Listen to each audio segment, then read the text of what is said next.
ballparks from the Gaslamp to North County, no one knows America's finest city like he does. You can't just punt on a Manny Machado prime use. He's a fourth-generation San Diegan, born and raised in the heart of this community. Passionate, opinionated, and always bringing you the real talk on your teams, your city, and everything in between. Braden totally knows his stuff. He's ready for the next step. That guy is good. Live and local, it's the Braden Surprenant Show. But I think Braden's one of the up-and-coming young stars in the media game in San Diego. Now, here's your host, Braden Surprenant. What's up, San Diego, and a happy Tuesday to everybody out there at America's finest city. He's Frank Marchese. I'm Braden Surprenant. This is the Braden Surprenant Show, live and local each and every day from 10 to 2 on San Diego's number one sports station, 97.3 The Fan. Man, do we have a lot to talk about in the sports world. A lot of different things flustering about. I mean, basically our entire, without even looking at our rundown, our boss Adam Klug basically hit everything that we're going to talk about today. Almost everything. And I even got into the Ole Miss situation with their quarterback. Can you believe this, S? What are we doing? College football, what are we doing? I mean, we got a kid that's about to play in a college football playoff game, and the question was, are you going to stay at Ole Miss for next year? Now the question is, like, are you even going to play in the game on Saturday? Is Ole Miss even going to have they even going to have a quarterback on Saturday against Tulane? Backup might be leaving too. I mean, these are all rumors, and there's a lot of stuff on social media. I will believe it when I see it. But what are we even doing, college athletics? What are we even doing? We got kids that could give a rat's ass about playing and winning a championship. They all are like out for themselves, looking for money. Amazing. We created this, though. When everybody like me and Frank were like, hey, it's probably not a great idea to pay 18 to 20-something-year-old kids and give everybody a one-year deal. Everybody's like, oh, no, these kids deserve all this money. You play stupid games, you win stupid prizes. Just look at the students at San Diego State. Their tuition is going to go through the roof. Well, also, student athlete fees. You can also blame people like me and Braden who wanted a college football and basketball game back as part of the reason why God this forbid. is happening. God forbid these kids. I mean, you could have actually paid them for their name, image, and likeness instead of giving them salaries. You knew this was going to happen. We're going to talk about the San Diego State stuff later. I mean, USC puts out re-signed graphics. Enough. Who cares? Beyond blessed to re-sign with USC. Shut up. Nobody cares about you. I'm so tired of this. Beyond blessed. I just saw a kid the other day request out of his contract that he signed with Arizona on signing day to reopen his recruitment. He signed on signing day. What are we doing? Give these guys contracts, sign them for 4 years, make them have to pay to get out, put buyouts in. I mean, these guys want to be treated like professionals, start treating them like professionals. This is a joke. What are we even doing? I mean, signing day at least at a point was like, all right, well, at least these guys are committed now until the spring. They're not even committed to the spring. It was like 2 weeks. The guy's like, all right, I'm out. I don't like this deal. I'm going to go somewhere else. Stupid. So stupid. It's so stupid. What are we even doing? I mean, if that's the case, I don't know why these schools continue to pay some of these guys. It's like, you know what? Go somewhere else. If you don't want to play here or try to win here or play for your team, I mean, it's such an individualized sport, college athletics now. It's crazy. We're going to talk about that later on. What else is crazy, and kind of where we wanted to start our first hour, and it's about Major League Baseball. It's about a former Padre signing a contract. Ha-Seong Kim got $20 million yesterday. He got $20 million. Ha-Seong Kim. That is kind of absurd, if you ask me. But based on the market, based on how everything's going, Ha-Seong Kim is a $20 million a year player. He got a 1-year, $20 million deal. It's the latest example of how Major League Baseball's middle class is getting paid like superstars. I mean, it perfectly illustrates how crazy the market has become. Ha-Seong Kim, $20 million, the third highest paid player on the Braves right now. I would consider Ha-Seong Kim an above average shortstop. Like, I'm not going to sit here and say he's not a great shortstop. He's a starting shortstop, probably an above average guy, but he's 30 years old. He's coming off of a season where he hit 234 with 5 home runs and 17 RBIs. I know he's good defensively, but he missed half the season recovering from shoulder surgery, and he got a 1-year, $20 million deal. I mean, that's a lot of money. I mean, that's the going rate for like an average or above average shortstop in Major League Baseball. I mean, he declined a $16 million option and still got a $20 million deal on 1 year, despite coming off of surgery, minimal production, and being claimed off waivers this season. He got a $4 million pay raise. The Braves, I mean, they're basically, they're Alex Anthopoulos openly admitted that they talked long-term but settled on a 1-year deal to reset Kim's market. Which means we're gonna let this guy. We're gonna overpay this year and then let somebody else deal with it next year. In the same week, Mike Yastrzemski signed a 2-year, $23 million deal for a 241 platoon outfielder, 241 hitter, platoon outfielder, and Robert Suarez signed a 3-year, $45 million deal. I know he's a closer, but he's still a reliever, and he's going to be used as a setup man at age 35. These are solid players, but these are not franchise-altering talents, yet the dollars scream star-level investment. This is what the market is now in Major League Baseball. This is why I find it hard to believe that the Padres, which we saw an article yesterday that we're going to talk about later on, of having $20 to $25 million to work with, are not going to be able to fill all the needs that they have. At least get good players for that. I mean, an average, I would consider Ha-Seong Kim to be a slightly above average shortstop, and I think most of it's because of his defense. He's getting $20 million this year. That's the set of market. I think it talks about a lot of different things when you look at what the market is for baseball. I think the first thing to be said about this deal is you look at the Padres, and I'm telling you, the payroll is going to be a lot higher in the future. I mean, everybody, like, and we have said it too, like, they've spent their money. When Frank and I have said that the Padres have already spent their money, they've spent the percentages of the revenue. I think you got to view this as percentage of revenue being spent. And I think all of revenue for baseball continues to go up, and so the percentages will change.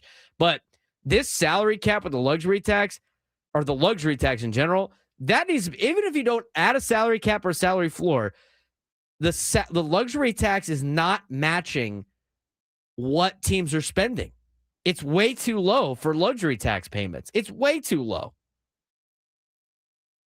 I mean, the Braves' estimated payroll for 2026 right now is $260 million. I mean, the Padres are expected to be a top 10 payroll in 2 years. If everything continues, if they just spend the same, they're going to be like a 15th highest payroll. And again, to me, as long as they're like in the top 10 of percentage spending, I think it's fair. But for everybody that said, oh my God, they're not going to be able to afford anything in the future, they got to trade away, the answer is no. Everybody continues to make more money. They're not going to be able to improve anything. I'm telling you, I said it last year. I said, give it a couple of years and Xander Bogaerts' contract will be fair. It will be fair. Everybody wants to like cuss and discuss about that. We're going to talk about Xander in just a second. But you give it a couple of years, it's going to be fair. Keep looking at the Padres contracts right now. Fernando Tatis Jr.'s contract's a steal. Did you know this offseason, if he didn't sign that extension, this would be the offseason that Fernando would be a free agent? How much money is Fernando making in free agency this year? $45 million. Oh my God, guaranteed. It's not even close. Fernando Tatis Jr. wishes he was a college athlete right now. He would have got a 1-year contract every year. Enter the transfer portal. Make so much extra money. I bet you all the pro athletes would rather be college athletes right now with their 1-year deals entering the portal. I'm going to make tons more money. I'm going to make tons more money. That's what the going rate of a quarterback is at this point. It's where the market's at. I mean, he's a steal. You want to talk about a super steal? You talking about Jackson Merrill?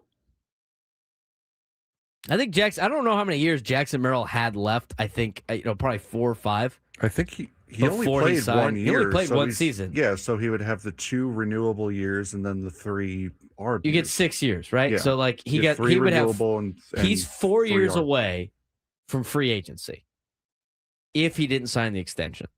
1, 2, 3, 4. That would make him a free agent in 2030. In 2030, he's going to make $21 million.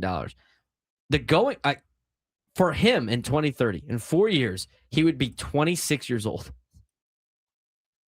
Do you think 26-year-old Jackson Merrill is going to only make $20 million? I mean, Ha-Seong Kim is making that as a 30-year-old, as an above-average shortstop right now. Not a perennial all-star that Jackson Merrill is expected to be. That contract's going to be through the roof. Xander Bogaerts going to be making $25 million. You want to get an average shortstop in Major League Baseball, it's going to cost you more than $25 million in 2030. Almost guaranteed. And you know what the worst part about Jackson Merrill's contract is? He's 32 years old when that comes up. The back end is a club option at 21. That's There's money. no way the Padres are not biting that. Oh, yeah, of course they're taking that. $21 million?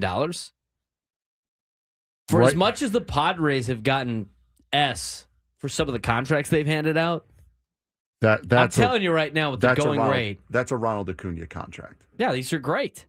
I'm telling you. It's like, well, everybody thinks about all this money they're going to be spending in the future.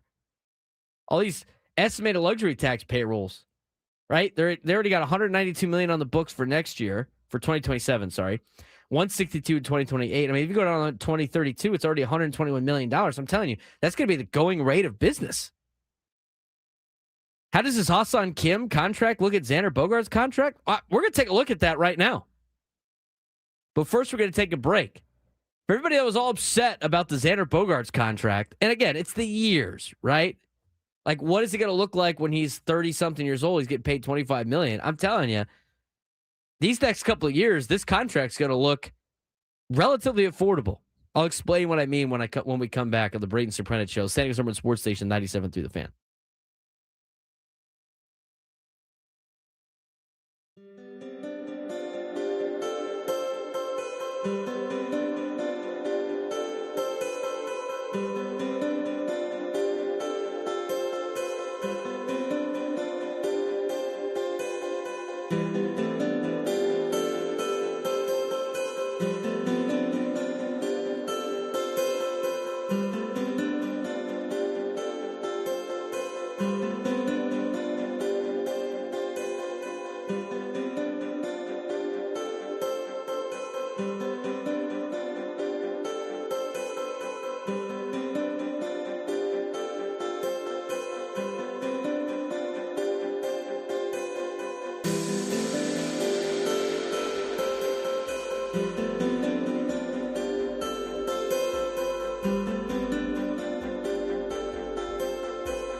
All guests on 97 through the Fan, join us on the David P. Shapiro Fan Hotline. David P. Shapiro, criminal defense attorneys helping good people regain control of their future when charged with the crime since 2010.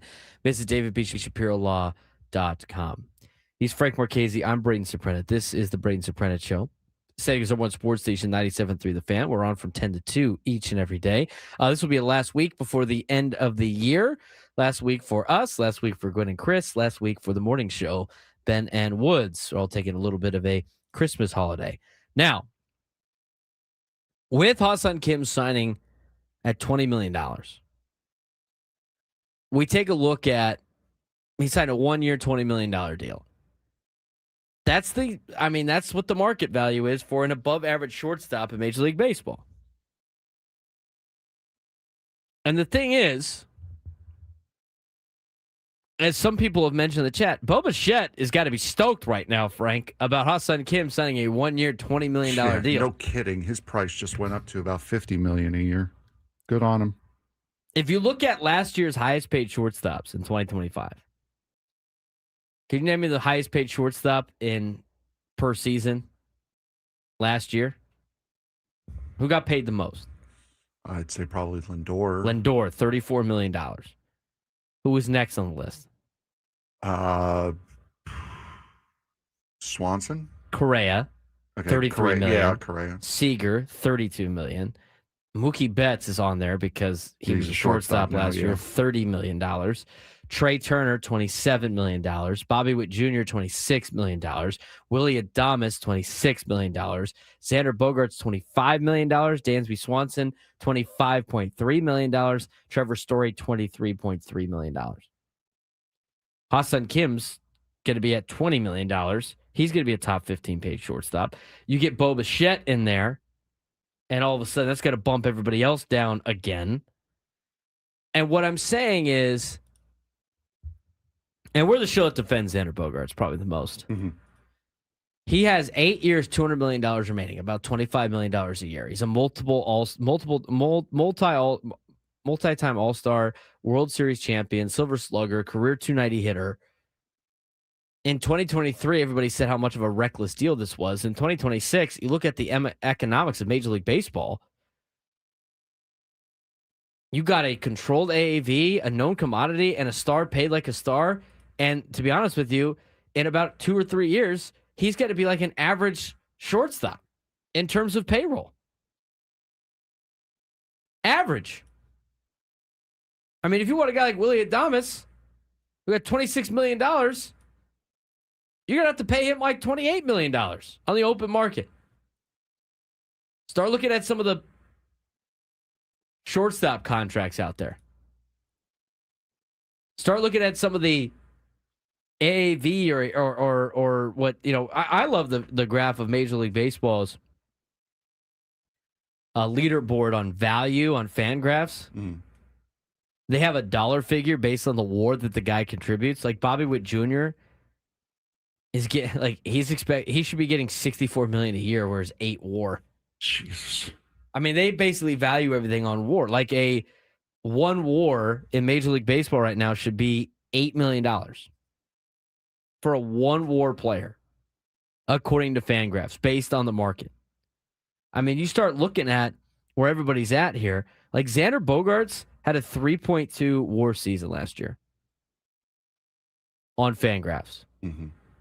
They have his projected value at $25.8 million. He's making $25.4. In fact, he's actually playing above his contract. His contract's probably fair at this point in time. I mean, you look at Albatross contracts, there's not a lot you're going to be on the Padres anymore because of the going rate of a lot of the players that are on the open market. Yeah, because of how mental the market has gone over these last couple of years, which is why you're going to see these owners fight so hard this time around for a salary cap and a salary floor. It's insane what it's done to these otherworldly contracts, like the one that Xander Bogaerts got. Xander League Baseball, according to B-War. You knew it was going to come down. I didn't think it was going to come down this quick. I mean, Bobby Witt Jr.'s got an 8. Geraldo Perdomo's a 7.1. Trey Turner, Francisco Lindor, Jeremy Pena, Gunnar Henderson, Elliott. You got a lot of young players on there too that haven't been paid yet. Mhm. For a good shortstop, you're going to have to pay $25 million a year. That's what you have to do. Like Bobby Witt Jr. has his contract already. He signed a little bit too early, probably with what he could expect to get, but he's already one of the top 10 paid shortstops in Major League Baseball. Geraldo Perdomo should be making $56 million a year, according to Fangraphs and their WAR. Blake Noble in the chat brings up fans just don't like seeing big money players disappear in big moments. Manny and Nando in 24 and 25. That's like everybody in baseball. That's 100% fair. That feeling of wanting your big name players to come up big in big spots. That's completely fair. We've seen, at least as far as Xander's concerned, he's gotten an inordinate amount of hate. Whether he's failed at a big spot or whether he's succeeded at a big spot, he's gotten an inordinate amount of hate for what he has been to this team. And that's why we've defended him so much over the last few years.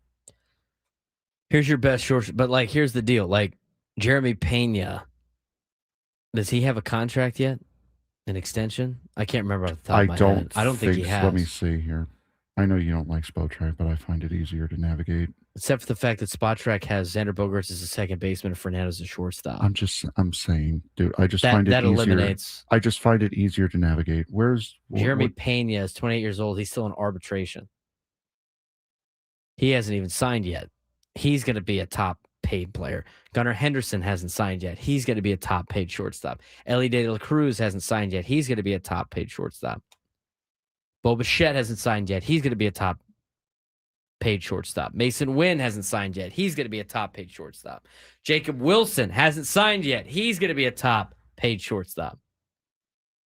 Mookie Betts is signed. Dansby Swanson is signed. Xander Bogaerts is signed. CJ Abrams has not signed yet.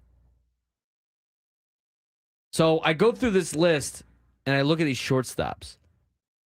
And the reality is, if you want a top 15 shortstop in baseball or an average to above average baseball, shortstop in baseball, guess how much money you're going to have to pay? What you're paying Xander Bogaerts. Mm-hmm. What you're paying Xander Bogaerts.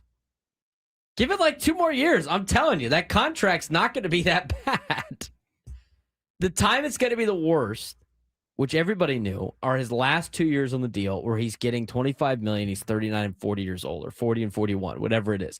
But when you sign these deals, you have to add the years to make the AAV more affordable in order to get the player. You want Xander Bogaerts? Well, you're going to have to pay him X amount of dollars. You don't want to pay that over, you don't want to pay $30 million a year for him on the AAV. Give him a couple extra years. He's still getting the same amount of money. He's still getting the money value that he wants. He gets more security with the 2 extra years. And you know what? You're paying for his prime. And then the last 2 years are basically almost deferred money. And there is also a chance that you can move him because with how, towards the back end of his contract, not right now, because if he still has a little bit of play left in him, you can package him. You can kind of do what Seattle did to get rid of Robinson Cano and bail out of the last couple of years of that deal, which is trade him with a big prospect that you most likely wouldn't really want to get rid of. So there is a chance that you can move him, especially with his contract as the years go on, not being as crippling as it is now. I think that's the case too. I mean, I think it becomes more and more affordable. You just need, for the next couple of years, you want Xander Bogaerts to be legit to get your money's worth. But to be honest with you, the back end of he's got 8 years left. The last 4 years, or really the last 5 years, you just wanted to be an average baseball player. Mm-hmm. That's it. Because that's how much average baseball players are going to go for that play his position. They're going to go for about $25 million. Now, what is the other factor to this is the new CBA. And this is why teams are talking about a CBA and everything like that. I mean, the revenue is probably going up. That's why these guys are getting paid like this. But average players getting paid $20 million is kind of crazy. If you look at that list, they have the top 26. These are the guys that qualify at shortstop. I mean, Carlos Correa is getting vastly overpaid. Yes. Because he got a 2.5 WAR. he should be getting paid $20 million.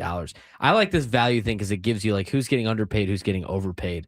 You know, and if you look at Xander Bogaerts, it's pretty much on par. It was in the CBS article that I wanted to get to later on in the show about like who the Padres could potentially trade. They listed Xander Bogaerts and what he has done for the Padres based on what they've paid for they've pretty much gotten the value out of it. They've pretty much broken even on the deal. I think it's hard to argue against that.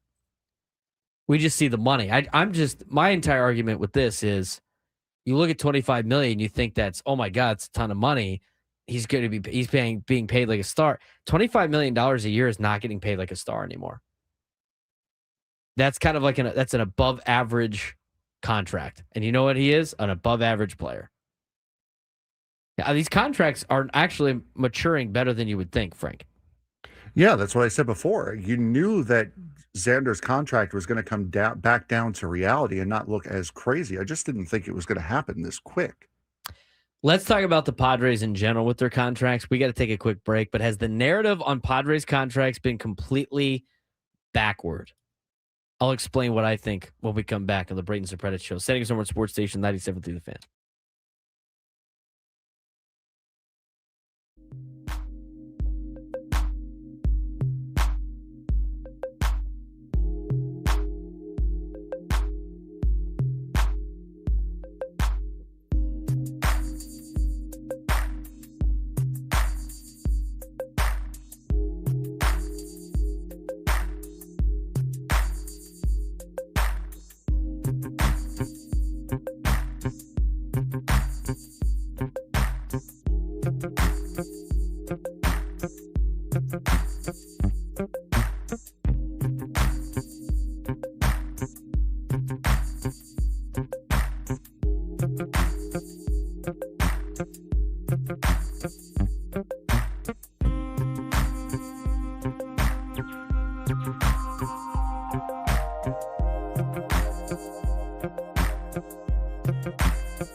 This hour is brought to you by California Office of Traffic Safety. In 2023, 1,355 people were killed in alcohol-related crashes throughout California. Driving under the influence of anything is dangerous, illegal, and has serious consequences. Don't be the I in DUI. Go safely, California. Got a lot to talk about with this Ha-Seong Kim news that he signed with the Braves for $20 million. I think it leads to a different topic or a bigger bigger topic of discussion on a sense of the Padres contracts and how a lot of them, and this is the exact kind of signing I was hoping for, to kind of show, and I tried to prove this point a couple of years ago on a different show, about how the budgets are going to constantly be going up. You got to look at percentages of revenue being invested into the team, more so, Frank, than just the dollar figure. Because if you start looking at some of the best and some of the top teams in Major League Baseball, they're reaching some high levels of payroll, and it's because the going rate for average players continues to rise. I mean, if the Padres want to hang around $200 million, which is fine, in a couple of years, $200 million is going to be a middle to bottom half of the pack in payroll in Major League Baseball. Correct. Yeah. It's also what the teams are willing to pay. So you're kind of doing it to yourself in order to win these bidding wars, is that you're resetting the market to do this and to get these guys. But it's, unless something is done to curb this, i.e. salary cap, it's only going to get worse from here. I think the value of these guys are always going to just continue to go up. We look at Xander Bogaerts' contract. He's making $25 a year. The years obviously suck in terms of like the overall synopsis. You got to pay him till he's 40 years old or whatever it may be. And he's getting $25 a year. But he's going to be a average to an above average shortstop for the majority of this career. And near the end, probably not. But at that point in time, a shortstop's going to be worth, I don't know how much, but it's probably going to be up to 30, 40, almost $50 million, the way the rates have continued to climb for these position players. I mean, if you think you can get a good shortstop for under $20 million, I got bad news for you. That's not the case anymore. So with every one of these contracts that gets signed, we're going to wait for Bo Bichette to sign, and Jeremy Pena is going to sign in a couple of years, and Gunnar Henderson and Ellie De La Cruz and all these players that are young and right now affordable. If you want to get a player like them, you either have to pay a premium and give them a bunch of years, because everybody's going to want that big contract, right, when they get to the age, or you're going to have to do a better job of developing players in your own organization. And even then, I think with the new CBA, I mean, I would imagine the minimum salary for players in Major League Baseball will continue to rise. So you look at this, and I just think, I think the Padres had been criticized. They still get criticized today. Like Ken Rosenthal talked about, how the Padres have spent all this money and they can't afford it, and they're going to have to trade away people. I don't think they're going to have to trade away anybody, to be honest with you, because these contracts are going to be relatively affordable as this moves on, and everybody's payrolls are going to continue to rise with revenue going up, but also the cost of doing business continues to rise in Major League Baseball. So for the Padres that were mocked for, paying stars and locking in AAVs, I mean, honestly, a lot of average players cost nearly the same as some of the above average players, in fact, not stars, that the Padres currently have. And most of the Padres deals right now look really normal. Yeah, they look really normal. They look really well put together. And again, like I said at the end of last segment, you knew that this was going to happen eventually. You knew that the shock and awe of these contracts were going to come down. I didn't think it was going to happen within 3 years. I thought this was going to be more like 5 or 6 years that these contracts were going to start to look normal. But just with the way that this market has exploded, the way it has, they look like normal contracts now. Jackson Merrill accounting for $15 million It's a steal. Towards the luxury tax. It's ridiculous. It is a Ronald Acuna Jr. contract. And I think it goes back into the trade conversation, right? Because the Padres have to trade to try to free up salary and find better players, right? That's been the narrative this entire offseason. And we've had to play process of elimination to potentially find that. And it's interesting. I did see that article. They sent it to you last night. Mhm. That was from, honestly, before our show yesterday. And I just saw it. But it was a look from CBS Sports by Mike Axis, Axia? Axiasa? Axisa. I don't know how to pronounce this last name. Bless you. Yeah. But he goes through and talks about, who could potentially be traded. And he basically pokes a hole in everybody that's on the list. Like, number one on the list was like Ramon Laureano. But if you trade Ramon Laureano, you're Axisa. That's a hard name to say. Axisa, according to Adam Klug.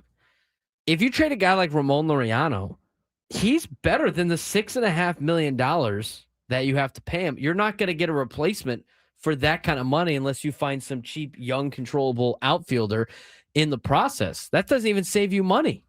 You're already saving money with Ramon Laureano on your roster, Frank. The going rate for a player like Ramon Laureano is a lot better than $6.5 million. Yeah, it absolutely is. But if you're going to trade a guy like Ramon Laureano, you're going to want a young, controllable outfielder in return. Correct. That's the only way to make that possible. Exactly. Because that was the Padres' biggest hole all year last year was left field. And how well, not only in the field, but also with the stick, that Laureano filled that hole. That's irreplaceable at the moment. I don't know if Laureano qualified, but like I pulled up that shortstop sheet, right? Mm-hmm. That talked about Laureano might be in a right fielder category. Well, I put outfield only. Oh, okay. He's not popping up for some reason, but I mean, if you look at the value, like Fernando, according to Fangraphs, with the value, he for his WAR 6.1 WAR, he's valued at $48.7 million a year. The third best outfielder in Major League Baseball, according to Fangraphs. You look at a guy like Gavin Sheets, he's on this list. Gavin Sheets had a 1.3 WAR. Gavin Sheets accounts for $10 million a year in terms of value. That's what his projected value would be. The Padres are going to pay him probably $4 million in arbitration. So again, some of these players and the going rate for some of these players. And he still has another ARB year left. He's in ARB 2 right now. Yeah. He's the other guy. Don't give him a contract extension. Just let him handle the arbitration. Exactly. He could see him in 2028. I mean, Adolis Garcia got $10 million, as Go Aztecs put it. I'd rather have Ramon Laureano too. Again, the contracts for these teams for the Padres are all affordable when you start looking at what the going rate is for other players that you are signing in Major League Baseball. I mean, go through the whole list. Even Nick Pivetta at $20.5 million this year, even though he only accounts for 13.7 to the AAV, that $20.5 million, you're not getting high-end pitching for that. EP Racer in the chat. The problem with Xander's contract is not that he isn't worth the money. The big problem is that we have too many big contracts already. Big contracts would be used to fill holes in the team. We cannot sign a first baseman, which we don't have in the minors, because of the big contracts already committed. Right. And this exercise of, oh my God, Ha-Seong Kim is worth $20 million now, isn't just to highlight how affordable Xander Bogaerts' contract is now. It's also to show you that the Padres, because of the way the market is right now, the Padres are not going to be able to be active in free agency if they're dealing with the budget that we're hearing that they're dealing with.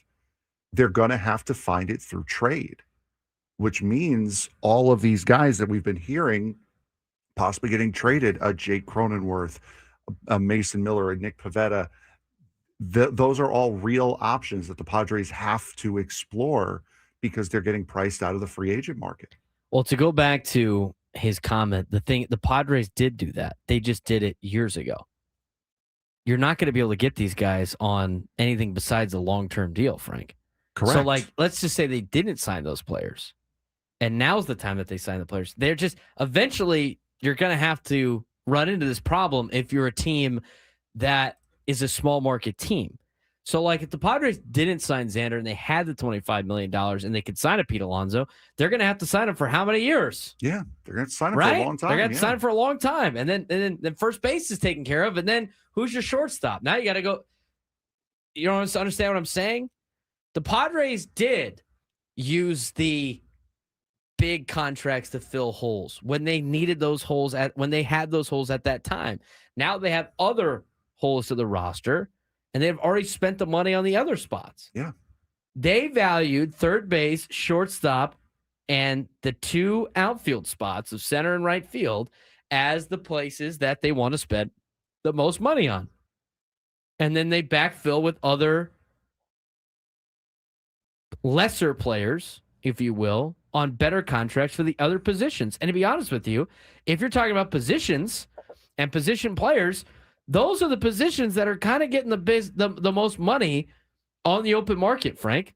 Yeah, it's shortstop, it's third base, it's corner outfield, center field. I mean, those are the positions. I mean, eventually you were going to have to pay for a shortstop, and the Padres did so. The contracts that are getting you in trouble are Yu Darvish signing Yu Darvish to $15 million a year plus $18 million AAV until he's 42.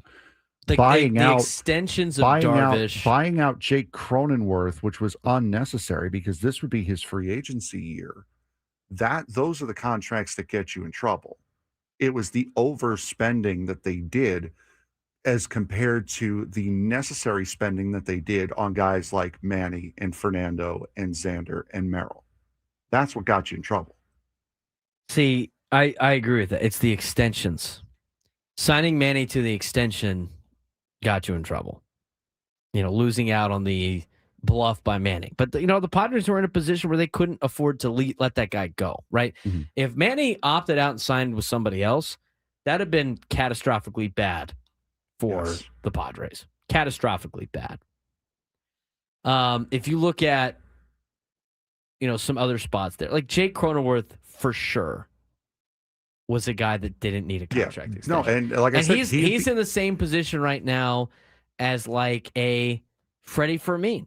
Yeah, Cronenworth. He had 3 years of arbitration left, and they bought him out of those arbitration years and extended him at age 30 something. He was 30 years old. Yeah, Cronenworth just finished year 6 in the majors, so he would be going to free agency right now. He's out of arbitration years right now, and instead, he's not going to free agency until 2031. He probably would have got the same contract, if not a little bit more, though, right now. Like if Jake Cronenworth was on the open market right now, Frank, he'd get $15 million a year? Probably, and more because of his defense. He'd probably get around $15 million a year. He wouldn't get Ha-Seong Kim money. No.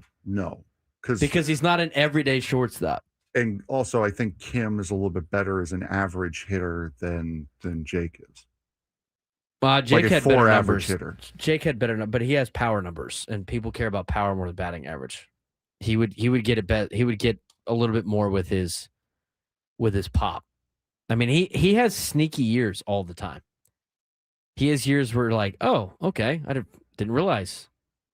Yuki Matsui not panning out as your closer. It's only $5.6 million, but those are the risks. This goes back to the entire conversation about how not everybody can do what the Dodgers do. Yeah.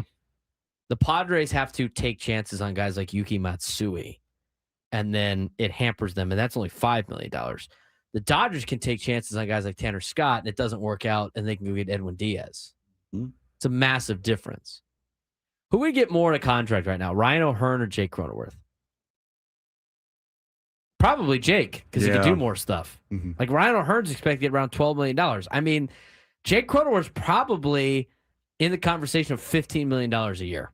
Yeah. I would say. Like Mike Yastrzemski at 35 years old got a $10 million, or he was expected to get $10 million. He got 11.5 for 2 years. Jake's better than Mike Yastrzemski.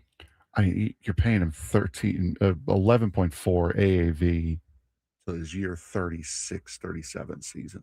I'm telling you, his contract looks good right now.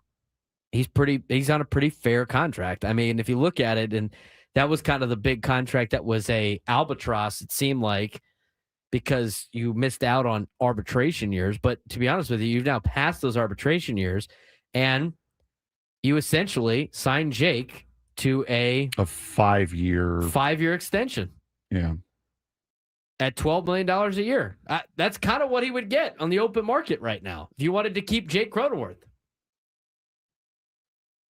So to be honest with you, that's not got him a little bit cheaper. It's not even that bad of a deal anymore. That used to be a bad deal. That's kind of a decent season now. When did he sign? 22? 24 to 30 is what this says. That's what it said. Well, they bought him out of ARB years. That's what's interesting. Right, but his last ARB year would have been this past season. That's not taking into account the ARB years. Jake didn't even get. I don't think he got to. He had three. He would have been a free agent. Yeah, after the end of this season. His ARB 3 is 2025 on here. He was getting paid. Yeah, he would have been $757,000. Yeah, he would have been a free agent right now. He'd be in the market right now. He had his contract in 2023. Okay, I remember they gave him two. Yeah, because it was like the first week of the season. They gave him a 1 year. They bought that first year out of arbitration, and so they gave him a 1 year, $4.25 million deal, and then a the 7-year extension. After, yeah, that happened like on opening day, like after the game on opening day. That contract was announced. They signed him at 32 years old, whatever it was. No, he's going to be. This is his age 32 season now. Oh, they didn't update going when you into his age 32 season now. So they signed him when he was like 28, 29. But the Jake Cronenworth conversation, to me, I thought that used to be a bad contract because you bought him out of arbitration years. But the reality is, it's like if you just went ARB with him for those last 3 years, and then tried to give him an extension, he's probably on a different team because he's probably making more than 11.4 towards the AAV. Honestly, you probably save money on Jake Cronenworth in the long run based on where the finances have gone. And as you look at some of these contracts, you're going to be saving a lot of money on Jackson Merrill. You're going to be saving a lot of money on Fernando. You're probably going to break even on Xander. And honestly, like, the more these contracts go to other teams or to other players, the better the Padres look. I look at this signing by Ha-Seong Kim. Just got to rope everything in. We spent the first hour on this. The way that the market is trending, I would say that all of these contracts with the Padres are maturing very well. And the only one that will remain to be seen is when you have to pay Manny $40 million in 2027. But out of all the players, like Manny's got more left in the tank than Xander does. He has continued to put up constant numbers. He posts almost every single day. And so your worst contract is probably going to be Manny Machado on the back end, and it's really just the extension part. And unlike what we were discussing with Xander Bogaerts before, where you could possibly move him in the last couple of years, say like 2030, 2031, and do like what the Mariners did with Robinson Cano, you can't do that with Manny. Manny getting $39 million a year at that point. You won't be able to move that deal. Yeah, the only contract that might not look good right now is Manny Machado's. But at that point, that's more of an icon for the organization contract than it is for like contributing to the team. That is a Manny Machado. You are going in the Hall of Fame as a Padre. You could not let that guy go when he flirted with the opt-out because he was coming off of an MVP runner-up season, as Adam Klug put in the chat. It's 100%. That was a business decision for representing the Padres for a long-term deal and having him be part of the community for a long time and having him be a face. I mean, you look at the San Diego Padres organization, there's not a lot of faces of the organization in the past that are still around. Unfortunately, Randy Jones just passed away not too long ago. Tony Gwynn has passed away. Your only guy you have right now is Trevor. And Jake Peavy just came back, but even then, Peavy spent a lot of his career with the White Sox and the Giants and other teams You kind of need guys like this that the Padres have paid for that have been here for a long time.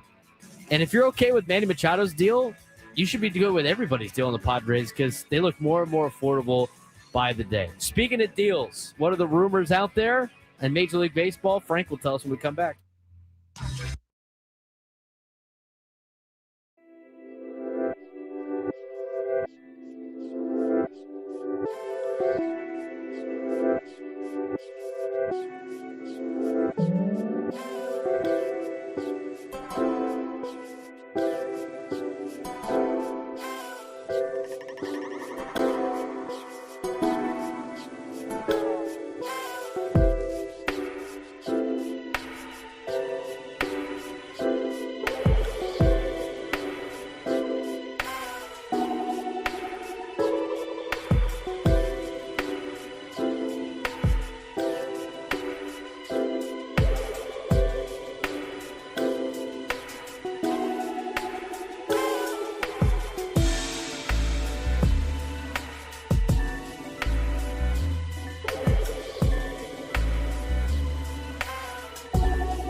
Remember to listen at 1 o'clock for us to announce today's biggest fan for a chance to qualify for a night in our Odyssey suite at a future Padres game with all of the fan staff. Register your name at 97throughthefansd.com/biggest fan in order to potentially have your name called. He's Frank Marchese. I'm Braden Surprenant. This is the Braden Surprenant Show, live and local each every day from 10 to 2 on San Diego's number one sports station, 97.3 The Fan. Be sure to give us a like on the YouTube. If you haven't done so already, subscribe to our YouTube page at B_SURP. You can also subscribe to 97 Through the Fan. We're close to 10,000 subscribers on 97 Through the Fan. We're at 9,000 right now, which is great to see. So keep giving us those subscriptions. Again, it's free to do it. We've also got quite a bit of a streak going right now. As far as the 97.3 The Fan YouTube account, we have been the most watched show for at least the last 6 days straight. So thank you all very much for that. Thank you. Everybody's commenting on Ben's picture behind us, which is hilarious. I'm not going to mention on air. If you want to see it, it's on YouTube. And when you go there, give us a like. I was going to say, if you find subscribe. it, Yeah, exactly. Do all of that stuff. Anyway, 833-288-0973, 833-288-0973. Let's get to the latest rumors and trade talks for Major League Baseball. What's going on out there on December 16th, Frank? And again, all of this comes from MLB.com, reading through the top free agent, the MLB rumors of trades and signings. So right now, the top deal on this here is what Adolis Garcia's signing means for the Phillies. Phillies president of baseball operations, Dave Dombrowski, said that the Phillies outfield is pretty much set after the team finalized a 1-year, $10 million deal with Adolis Garcia on Tuesday. Reading between the lines, that likely means that free agent center fielder Harrison Bader is out. Philadelphia plans to move forward with Garcia in right, Brandon Marsh in center, and prospect Justin Crawford in left, with Otto Kemp and Weston Wilson also in the mix. The Garcia signing comes after the Phillies reunited with Kyle Schwarber on a 5-year, $150 million deal at the winter meetings. They have also offered. They also have an offer out to free agent catcher JT Realmuto. As for the incumbent starting right fielder Nick Castellanos, the Phillies have said multiple times this offseason they are trying to find the righty slugger a, quote, change of scenery, despite having 1 year and $20 million remaining on his contract. So the Phillies look like, other than this Castellanos trade, it looks as though they are set and ready to go with what they've got for 2026. Yeah, it sounds like they're going to try to trade Castellanos to the end of the offseason, and if they cannot trade Castellanos, they're just going to let him go, as you mentioned before. 1 year, $20 million for Nick Castellanos at age 33. I don't know if that's worth it. But you know what? If they release him and nobody picks him up off waivers, which nobody will, then the Phillies are paying him $20 million. You can sign him for a league minimum. Yeah. I mean, that's not a bad bat off the bench, I guess. Yeah, no, absolutely not, especially if something tragic happens. Cronenworth for Come on. That would be catastrophically bad in terms of money, payroll. The D-backs could still trade Ketel Marte even after signing Merrill Kelly. The decision to sign pitchers Merrill Kelly and Michael Soroka will not keep the D-backs from trading second baseman Ketel Marte. MLB.com's Steve Gilbert has reported that moving Marte is still an option for Arizona, and the Athletics' Ken Rosenthal reported the same on Monday. Rosenthal also reports that the D-backs want MLB-ready talent in exchange for Marte, but would also consider prospects who could be used in a future trade. So it sounds, at least there, like Ketel Marte, one, is not an option for the Padres, or two, are in a very similar situation to what the Padres are looking for as far as a trading partner. Trying to get more starting pitching help? No, either MLB ready talent, Oh, yeah. or somebody that they can flip, a la what they did with Drew Thorpe.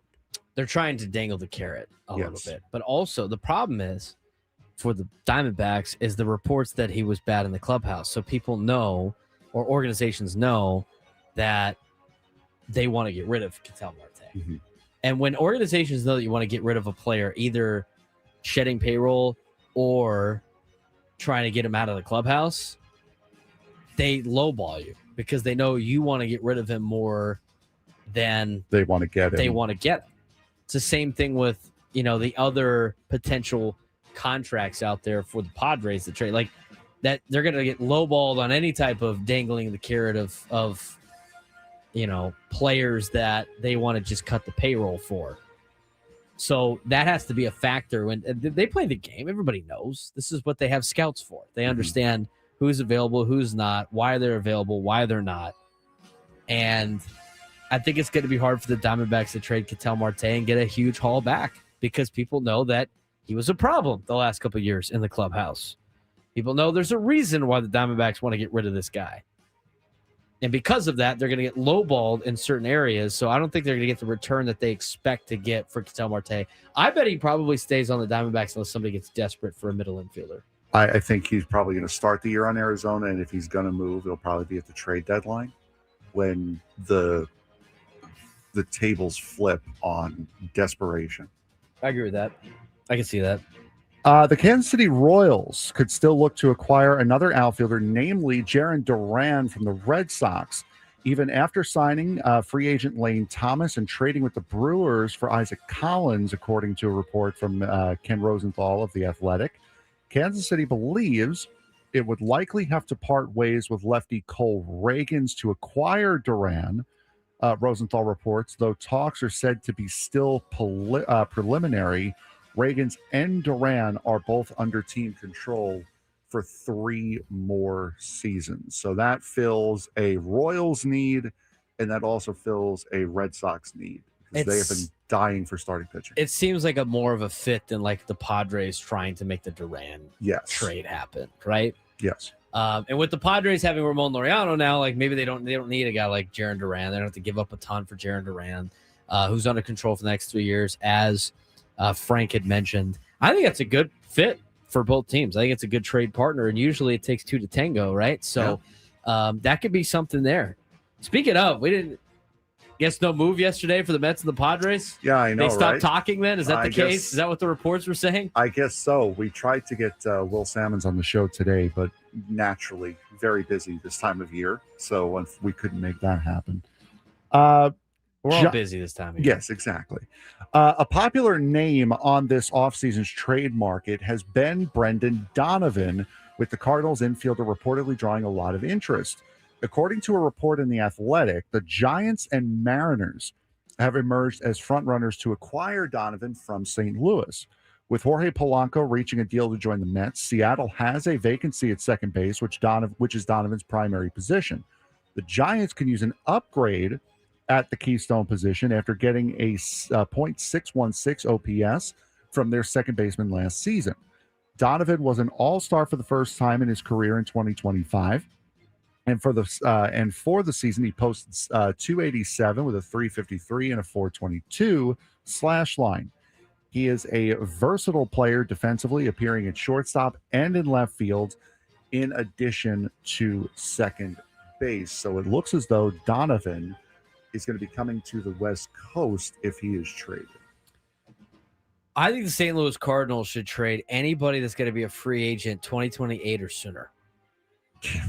Seriously, I think they should. That's unless you're going to build a team around Brandon Donovan. By the way, he turns his age. I got to get this from the Fangraphs. It's 28.9, so that means in June of this year he'll be 28.9. So he'll be 29 by the end of the season. He's 29 years old. Are you going to build a team around a guy that's 29 years old and Brandon Donovan? Probably not. He should be traded. Jojo Romero needs to be traded. Lars Nootbaar needs to be traded. You want to keep Nolan Gorman, Alec Burleson, Matthew Liberatore. Those are all guys that are going to be free agents in 2029, 2030. By all means. Andre Palante, sure. All of the players not yet eligible for arbitration, yes, keep all those players. But Romero, Newbar, Donovan, send them packing. Wilson Contreras, send them packing. Nolan Arenado, send them packing. I think the Cardinals are going to try to do all of those things either during the season or during this offseason if they really want to go all in on reshaping this Cardinals team. And I think they should, because they haven't made the playoffs the last handful of years, and they are in a spot where it's probably time to start the rebuild. And you know what? If you do things the Cardinal way and you got the smartest fans in baseball and all this other stuff, They'll understand. They'll understand. And I'm sure it'll be fine. Just like they sold out all the games last year because they're the best fans. Well, Where did they go? I thought they were enjoying the, prospects coming up. Isn't that what baseball fans love? They went to Chicago. Yeah. So since we got a little bit of time here, there's a lot of stories swirling around the Yankees who have been noticeably idle this offseason. Some of the notable names: Cody Bellinger. Re-signing Bellinger remains the Yankees' top priority coming out of the winter meetings, but there is a real chance the outfielder will end up elsewhere. Bellinger may even take the same Queens to Bronx route that Juan Soto did by signing with the Mets. The starting pitching market. According to MLB.com's Mark Feinsand, the Yankees are one of the suitors for free agent right-hander Michael King, who has spent his first 5 seasons with the Bronx Bombers before being traded to the Padres as part of the package for Juan Soto. The Yankees also have legitimate interest in Japanese right-hander Tatsuya Imai, per MLB.com's Brian Hoge. Luke Weaver, a league source, told The Athletic that the Yankees have, quote, genuine interest in a reunion with Luke Weaver, one of the best options remaining in the bullpen market that has been quite active.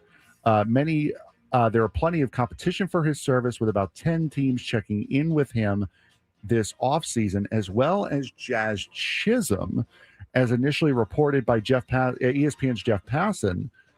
Chisholm has drawn trade interest from rival clubs. At this stage, there is no indication that the Yankees are shopping the 27-year-old who could become a free agent next offseason.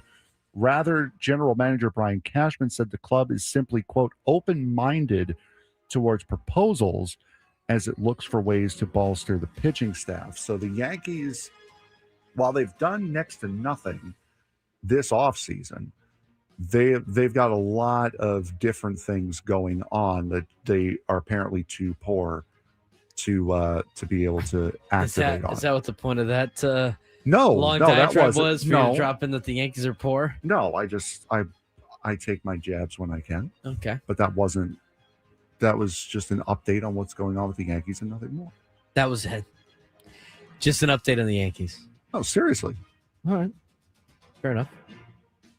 Just working around, but they're too poor to make any decisions. Any thoughts on any of what I read about Bellinger, Imai, Weaver, Chisholm? Nothing? I mean, I think they're going to re-sign Michael King, to be honest with you. I think they're going to bring him back.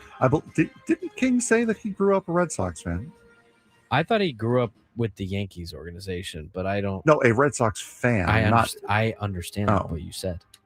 I thought it was with the Yankees, but I don't know. I mean, I'm sure he's saying a lot of different things to try to get signed. I don't believe the whole Michael King 3-year, $75 million deal. Yeah, you can't believe that anymore. No, it's got to be more expensive now and longer term. I mean, he grew up in New York and went to Boston College. He's got connections to both. Yeah, but I could have swore I remembered in a spring training interview here, he said growing up where he did, which I believe is Westchester County. Yeah, Rochester, New York is where he's born. Is the heart of Yankee country, but he grew up a Red Sox fan because I think his mom, one of his parents, took him to a Red Sox game. I swear I'm not hallucinating that story. I just think you hate the Yankees. Well, I do. I'm not going to deny that. I guess I could look it up. Red Sox fan. Maybe he was a Red Sox fan. I swear I'm not hallucinating that story. Yankees pitcher explains lost Red Sox fandom during childhood. There you go. He lost it, though. That's what it says. Well, drafted by the Marlins that are playing college baseball in Boston College, spent his entirety of his 5-year Major League career at the Yankees. However, during his childhood, King made a switch of crossing enemy lines from a Red Sox fan to a Yankees fan. Oh, okay. So he was a Red Sox. Okay, got it. Story goes, it's the 2003 ALCS and Red Sox Yankees. My dad has tickets. We're on the T train on the way to the stadium, and the game gets rained out. King shared during ESPN's Sunday Night Baseball. So it gets rescheduled to like a Tuesday, and now my dad's working the 6 to 11 news, so he can't go. My mom's telling me to sell the tickets, and he goes, no, it's a once-in-a-lifetime Red Sox Yankees. My mom's a massive Yankees fan. Her favorite Yankee ever was Mariano Rivera, and we watch. I don't even know what game it was, but we watched the Yankees win, and Mariano closed it out, and I'm a little 8-year-old kid sitting in the stands, so now I'm like, wow, the Yankees are such a great team. My dad gave me $20 to get a souvenir, and sure enough, I go grab a Yankee hat and go back home, and oh man, was he upset with me. So his mom ruined him. Got it. His dad was a devoted Red Sox fan. Yeah, so his mom ruined him. His mom was the Yankees fan who loved Mariano Rivera. So, blood is thicker than dirty water, Jim King said. You know what you know what I'm saying? Like I told you, I did not hallucinate that story. I got it a little wrong. You got it backwards because you hate the Yankees. Was a story. No, but I knew there was a story that went along with it. So now you're talking about a guy that played in the Yankees organization, that has a lot with the Yankees organization, who grew up a Yankees fan, whose mom is a diehard Yankees fan. I bet you if the money's close, he signs with the Yankees. I would unfortunately agree. Yeah, he's probably going back to New York. Plus, he's like super good friends with Aaron Judge. Why wouldn't you go back to that org that you're a part of? You got a Yankees fan chirping at you in the chat. Okay. You should worry about what your Mets are doing instead of taking jabs, as you say, at the Yankees, or should I say, lack of what the Mets are doing. The Mets have signed Jorge Polanco, which is one more person than the Yankees have signed. So I'm just saying. I understand we've lost some guys. I get it. We've lost some big names. We've lost Edwin Diaz. We've lost Pete Alonso, but we've signed one more person than the Yankees have. And the deal. The funniest part is going to be when Cody Bellinger does what Juan Soto did last year. That is going to be hilarious. Big deal, Adam Paul says. Okay. You know what's a big deal? What Jim Bowden said yesterday that we're going to play? Jim Bowden. There's a lot of people are acting like dopes the last couple of days on podcasts. What did Jim Bowden say? Jim Bowden, kind of a jerk. Kind of a jerk. We'll talk about it. And also to tease later, Joel Klatt. Kind of a jerk. Also kind of a jerk. We'll talk about it when we come back on the Braden Surprenant Show, sending us over on Sports Station 97 through the Fan.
There it is. Waiting for the liner sheet.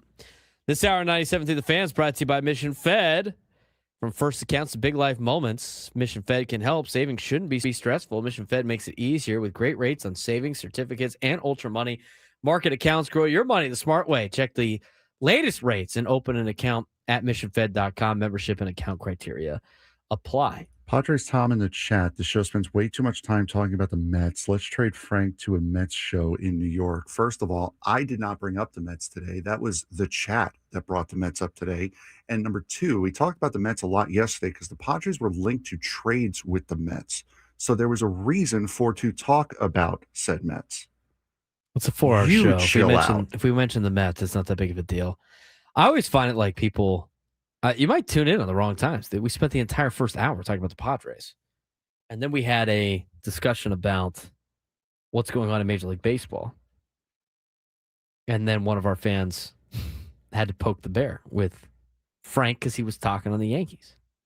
Talking back with the Mets. Anyway. Let's talk about what Jim Bowden had to say. This show talks about the Dodgers too much. We're talking about Major League Baseball. It's a baseball show. We're talking a lot about baseball. Got a lot of things we got to talk about as well. We're talking about football later. Anyway, Jim Bowden was on, what was it, foul territory? Is that what it's called? Yeah, I'm seeing a lot of this now. Those natural casings belong to us. That's hilarious. We're trading processed meats. I told you, I had a surprise today. What was your surprise? Because it's been brought up in the chat, I will show the surprise now. What is he doing? You don't see Are those Oscar Mayer? Those are Oscar Mayer socks? Yes, those are Oscar Mayer Wiener socks. Yes. That's hilarious.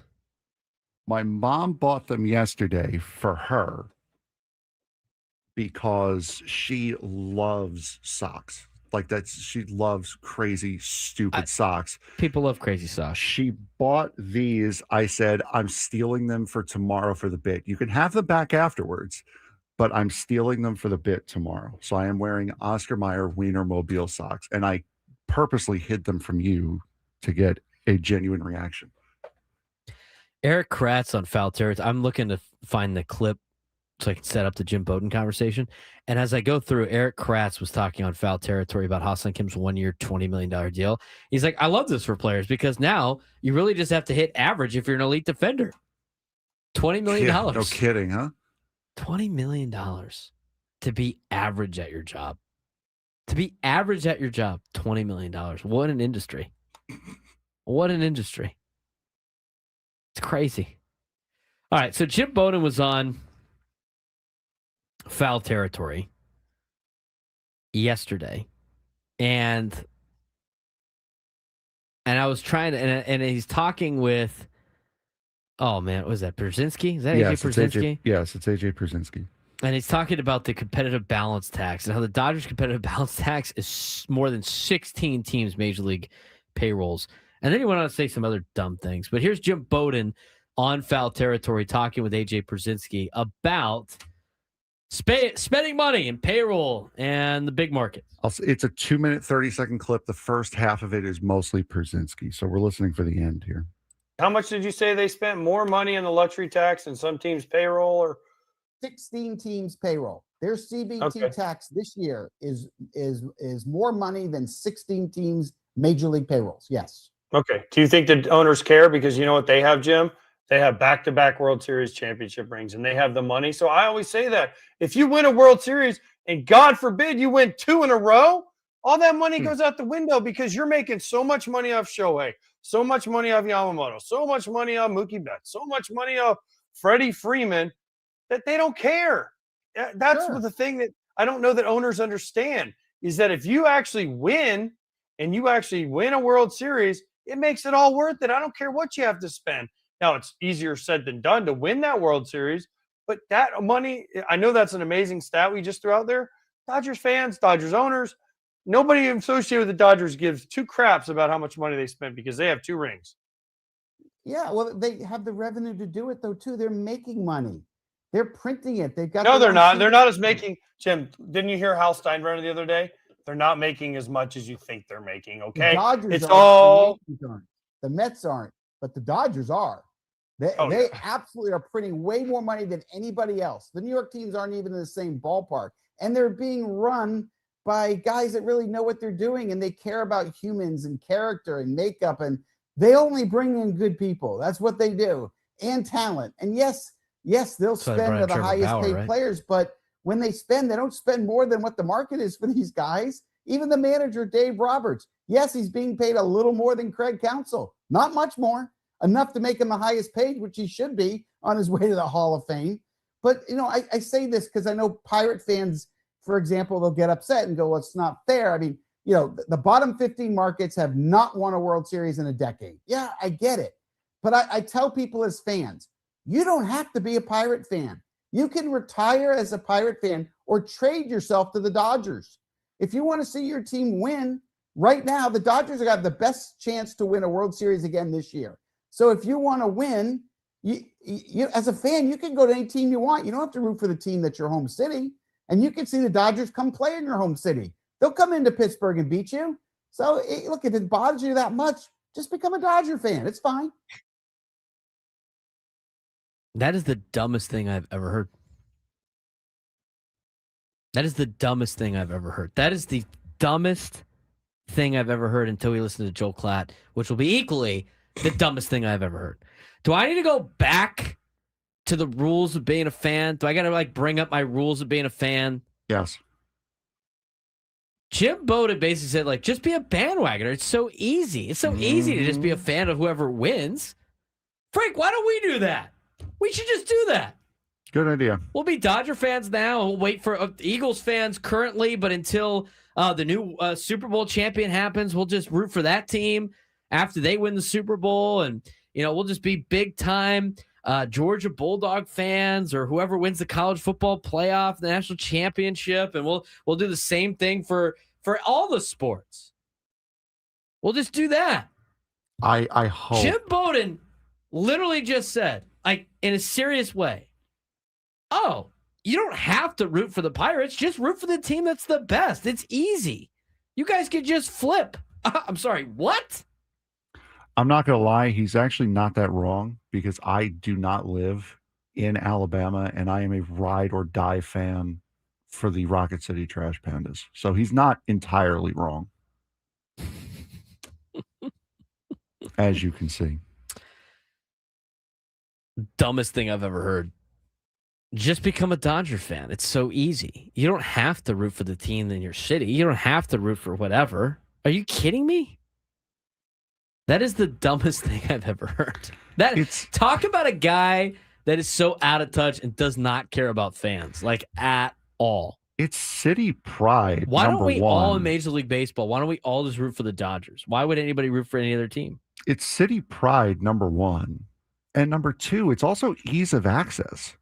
If you live in Pittsburgh or if you live in Kansas City, either one, isn't it a lot easier to watch the Royals? Isn't it a lot easier to watch the Pirates instead of paying $180 for MLB extra innings or MLB.TV to watch the Dodgers?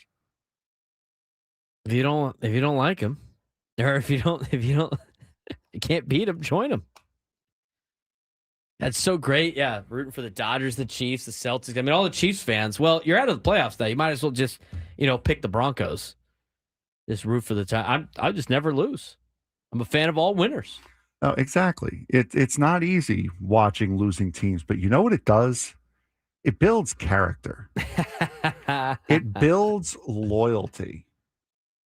It's like being an Islander fan. Now, the Islanders won 4 Stanley Cups in a row. I was not alive for any of them. You know what the best part about being an Islander fan is? The character development. You know what the worst part is? October through April is usually the worst part about being an Islander fan. Bandwagon. I got rules for the fandom, the rules of fandom. We'll talk about that when we come back. I'm just still speechless as how dumb Jim Bowden sounds like. But this is what people don't understand. You know, and I don't think players understand it either. A lot of the times, like you heard AJ Przinsky talking about it. I mean, the whole like narrative of anybody can do this continues, and it's the dumbest narrative in baseball. We'll explain more when we come back on the Braden Surprenant Show. San Diego Urban Sports Station 97 through the Fan.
We talked about this a month ago, Frank.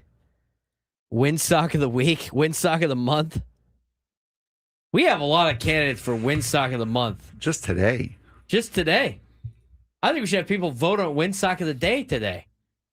I'll throw the poll up in the chat. Our 3 win socks today. Jim Bowden, Joel Klatt, Diego Pavia. Talk about win socks of the month. I think they all qualify for win socks of the month. Is there anybody else we're missing on the win sock of the month? I mean, we could do this a recurring bit. I mean, we didn't really miss. We could start in December. We haven't really missed. This is the last week. We could win also, sock of the month. We could also throw, like I told you during the break, we can also throw in NFL fans who are, or people who ever vote on the Pro Bowl. It's everybody. Yeah. So Shedeur Sanders has more Pro Bowl votes this year than Bo Nix does. Stupid. So, I mean, that could be our, that we can throw our. I don't think that qualifies as much for the other guys. Win sock of the month. Here's the win sock, Jim Bowden, talking about Pirates fans should just root for the Dodger fans. Hold on. Easy clip to find. Win sock of the month award. We're gonna see who wins that today. Here we go. All right, here's Jim Bowden's contestants. I tell people as fans, you don't have to be a Pirate fan. You can retire as a Pirate fan or trade yourself to the Dodgers. If you want to see your team win, right now, the Dodgers have got the best chance to win a World Series again this year. So if you want to win, you as a fan, you can go to any team you want. You don't have to root for the team that's your home city. And you can see the Dodgers come play in your home city. They'll come into Pittsburgh and beat you. So look, if it bothers you that much, just become a Dodger fan. It's fine. I tell people. Wow. That's a pretty good candidate right there. Win sock of the month. Jim Bowden telling anybody just root for the teams that are good. I don't know why everybody doesn't just do this. What a novel idea, Frank. Yeah. If I did that, I would never lose. I should stop rooting for like the schools I attended. I should stop rooting for like my home city. I should just root for the teams that are good. Why don't we all do that? I only threw two things in there. You don't want to put Diego Pavia on there? I did by accident. Hold on, guys. Don't vote on that. Don't vote on that. Don't vote on that. Take it away. Get you here in a second. Jim Bowden won, though. 2 votes. Well, I think we've got to play now what Joel Klatt said. Now we're going to play that in a bit. But if they don't know what Joel Klatt said, then what's the point of voting right now? Well, Because you might change your vote. They might change it. They have to wait. Yeah, but they can't change it after they vote. It's only 1 vote per person. You know what? They have to wait and then be patient. We're going to talk. When are we? We're doing that at what time? Whenever you want. Next hour is when I have it. Start the noon hour. Yeah. Okay. You know what? We're about to get to the sports thread anyway. So I'll wait. I'll wait on the poll then until after. I'll wait on the poll then until after. We're going to vote on the win sock of the month in the noon hour. We have the Jim Bowden sound, which is fine. We're going to play the Joel Klatt sound, and then we're going to talk about Diego Pavia and what he did over the weekend. What a win sock. How could anybody root for Diego Pavia for what he did over the weekend? This is why I don't care about the Heisman Trophy. Stupid. At least the good kid won it. But, like, Diego Pavia, he's the, 35-year-old. He's not 35. Seems like it. I don't even know how old he is. What is he, 26 or something? He's not a shoot 25-year-old, 35-year-old. He's a working 35-year-old. Diego Pavia age. How old is he? He's 23. He turns 24 in February. Guy is just too old for college. That's not too for college. It is. I didn't start college until then. It is when you're an athlete. When you start at 18, the difference between an 18-year-old and a 23-year-old are drastically different.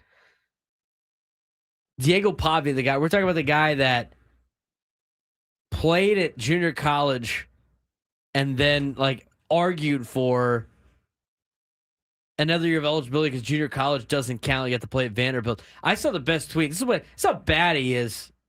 the PR department. Somebody tweeted out, do you know how much of a bleep you have to be to get people to hate Vanderbilt?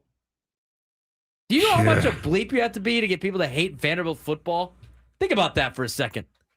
I do not care about Vanderbilt football. I hate Vanderbilt football. I do. And it's all stemmed from this guy. Do you hate Vanderbilt football, or do you hate Diego Pavia? Both.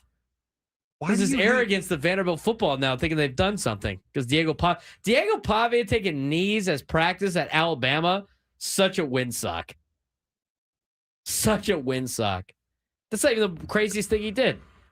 In the noon hour, we'll hear from Joel Klatt being a windsock, and we'll hear from Diego Pavia. We'll talk about what Diego Pavia did to be a windsock, and we'll see who wins windsock of the month. Jim Bowden's up there for a high vote right now. Yes, he is. We'll replay all the candidates and then put the poll out. We'll put the poll out in the noon hour. But first, we got to get to today's sports thread. You know that group chat? The one that's always blowing up with the biggest sports takes, debates, and breaking news? You got barbecue back there, and you didn't invite me. Yeah, we've got that too.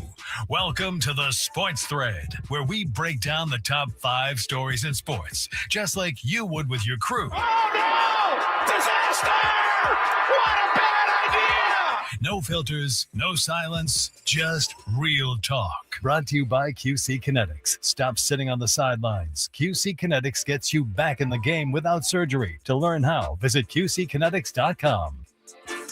All right, Frank, what do we got in the sports world? Well, I mean, we started off with the Heisman Trophy, so we may as well Number 1. continue with it.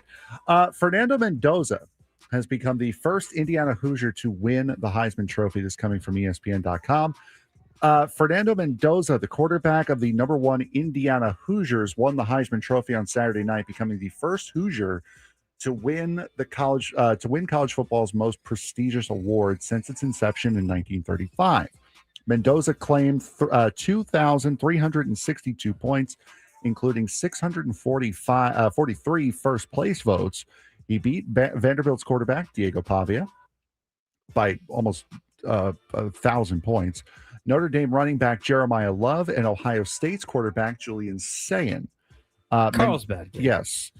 Mendoza guided the Hoosiers to their first number 1 ranking and the top seed of the 12-team college football playoff bracket, throwing for 2,980 yards and a nation-best 33 touchdown passes, while also running for 6 more. Indiana is the last unbeaten team in major college football, and will play in the college football playoff quarterfinal Rose Bowl game on the 1st of January. So I would say this is a pretty undisputed. They got the right guy this year. I think so too. I think Mendoza was the best option to win the Heisman. I'm not a big believer. I don't really like the Heisman Trophy in general. I think it's kind of a waste of everybody's time. I know that's a controversial topic for a lot of people. A lot of people love awards. I think the Heisman Trophy is a gigantic waste of everybody's time. And I think what determines how much of a waste of time it is when you go back and you look at when they play the Heisman House commercials for Nissan, and you go, that guy won the Heisman? Because you're thinking about how they did in the NFL. Yep. I mean, I know it's an award for the best player in college football, but I would think that the best player in college football would probably be pretty decent in the National Football League more times than not. Yeah. And the fact that the guy, most of these guys have not been huge impacts in college in the NFL, just shows you how much of a charade the Heisman Trophy is. And I think a lot of people in San Diego understand that Marshall Faulk not winning for Gino Torretta really set the tone of this thing goes downhill. I mean, go look up the last decade plus of Heisman Trophy winners. There's a couple of good NFL players in there. You start going through and you're like, this guy won the Heisman? That is the most hyped award, in my opinion. But you know what? If you had to pick out of the group, I'd probably pick Mendoza, and I'm glad he won. Seems like a good kid. Seems like he comes from a good family. The surrounding drama around it with Diego Pavia is hilarious, but we'll talk about that at noon. Let's do that, actually. Travis Hunter won it last year.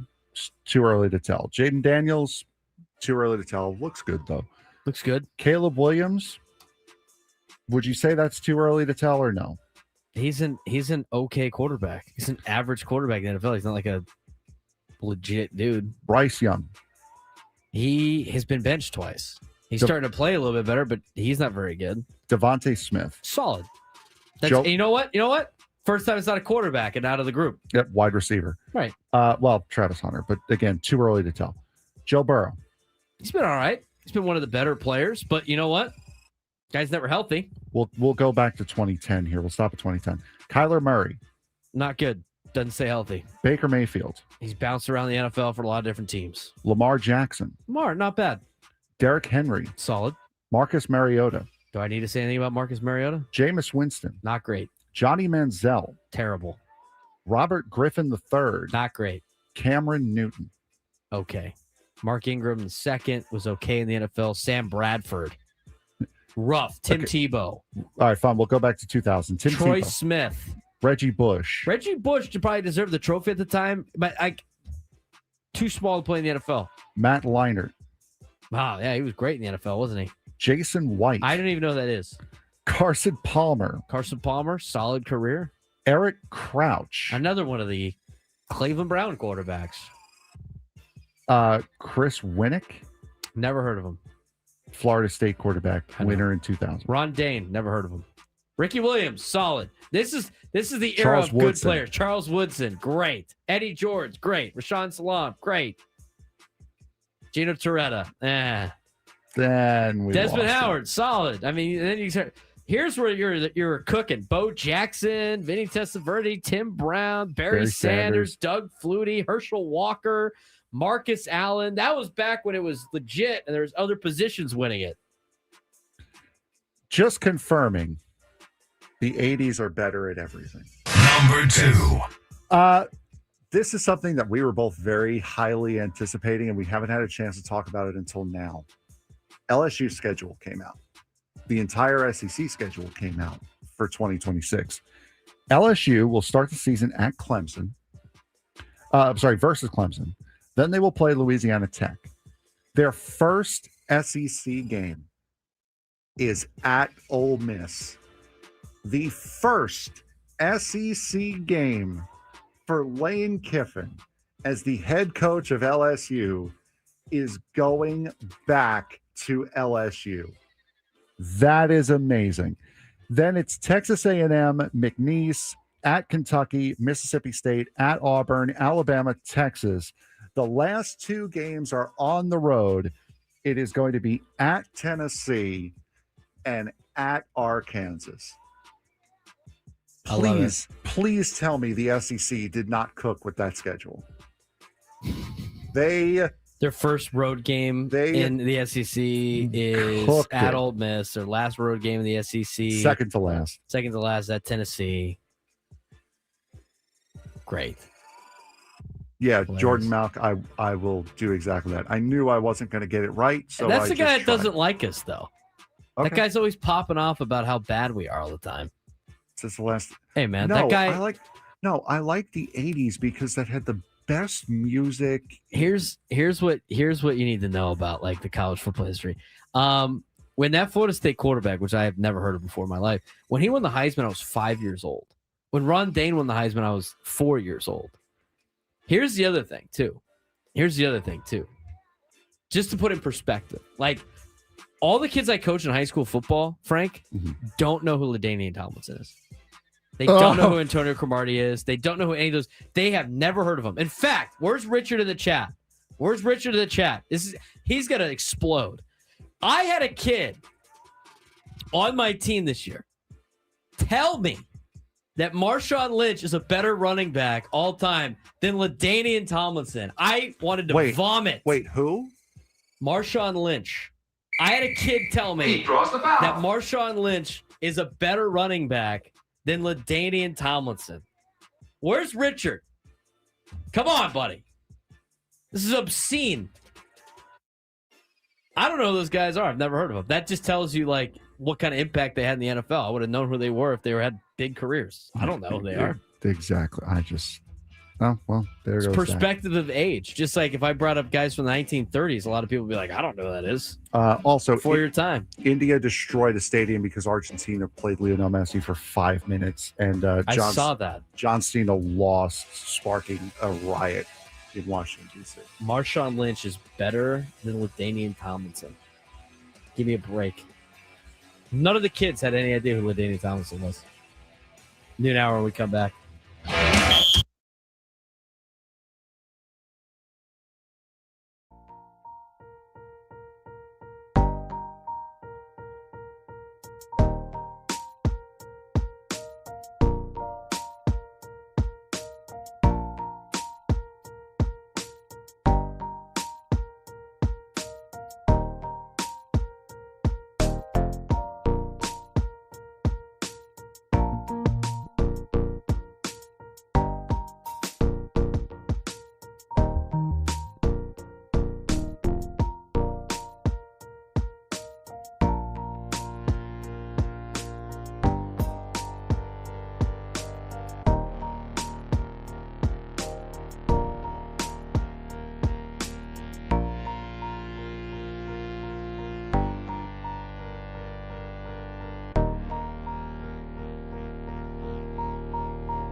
San Diego, it's time to fire it up. From the beaches to the ballparks, from the Gaslamp to North County, No one knows America's finest city like he does. You can't just punt on a Manny Machado prime year.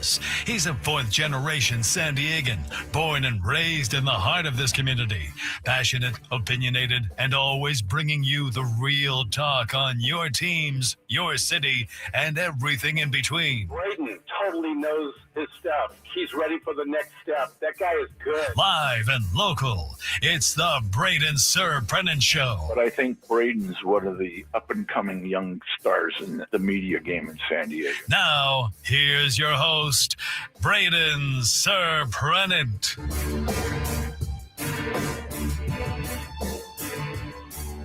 August 97th to the Fan. Join us on the David P. Shapiro Fan Hotline. David P. Shapiro, criminal defense attorneys, helping good people regain control of their future when charged with a crime since 2010.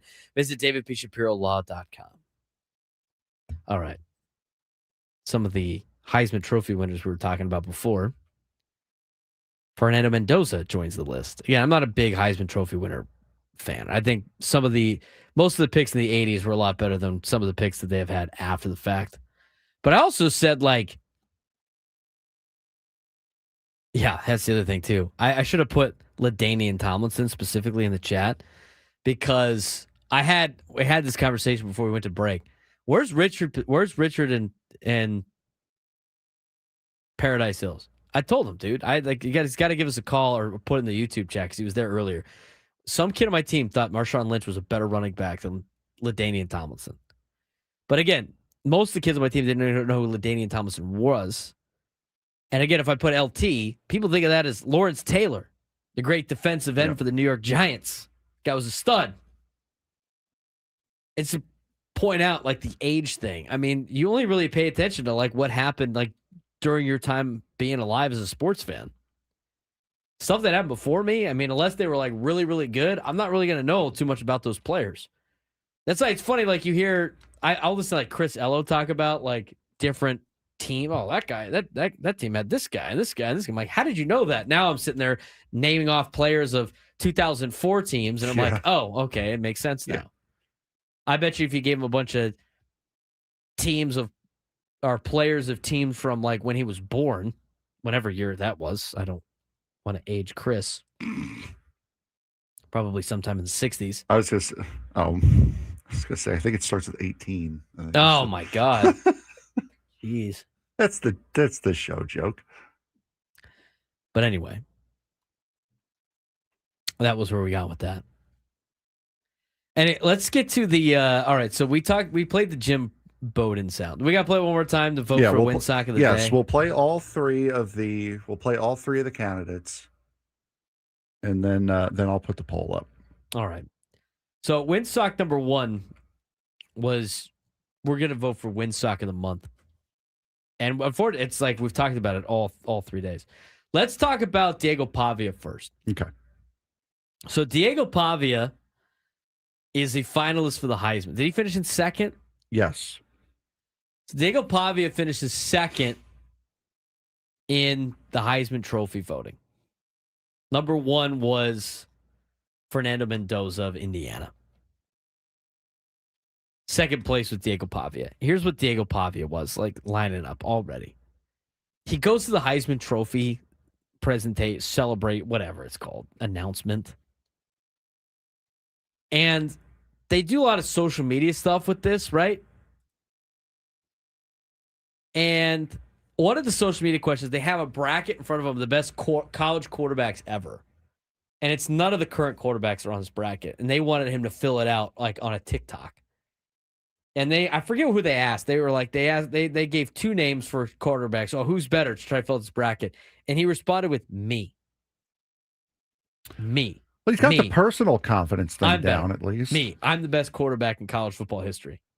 It's for God's sake. All right, dude. That's strike 1 for being a Win Sock. Strike 2 for being a Win Sock. He loses the Heisman.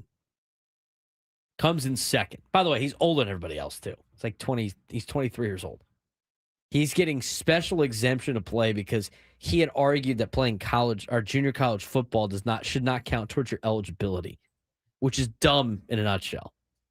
It's the same guy that when he went to play at Alabama this year, as a member of Vanderbilt, he was practicing his celebration after taking the final knee to win the game in Tuscaloosa. He was practicing it in pregame. Windsock. So he comes in second. And what he does is after he goes out and parties in New York, wherever the ceremony is, forget where, I think it's usually in New York, if I'm not mistaken. He gets bottle service. And the bottle service sign, like when you get bottle service, like they come in with the sign, everything like that. Oh, let's go. The sign says bleep, 4-letter word, starts with an F. Indiana, because that's where Mendoza plays at. Come on. Already kind of ridiculous. And then after that, when he's posted on Instagram, it's a picture of him and his boys, his entourage. And it says, bleep all the Heisman voters. What a windsock. I mean, at least he's taking the loss well. Stop it, Big Ten, Frank. He's not even a Big Ten product. You have to defend him. Brother, that was obvious sarcasm. Yeah, but that's what Big Ten Frank is. No, Big Ten Frank makes a genuine argument in an ironic way. That was just straight up sarcasm. I view it as the same coming from Big Ten Frank. So he's candidate number 1 for Windsock of the Month. Candidate number 2, a topic we haven't really discussed yet, we're going to discuss in a second, is Joel Klatt. Now, Joel Klatt is on a podcast. What podcast is he on? This looks to be on, it looks like 777 Birmingham, the next round. Okay. That's the next round is the Twitter account that it says, but I think that's a casino sponsor they have, the 777 Birmingham Casino. That sounds like a sponsor. Yeah. The next round, I believe, is the podcast. The next round podcast. Joel Klatt's on it live. Now, here's the deal with Joel Klatt. I like Joel Klatt.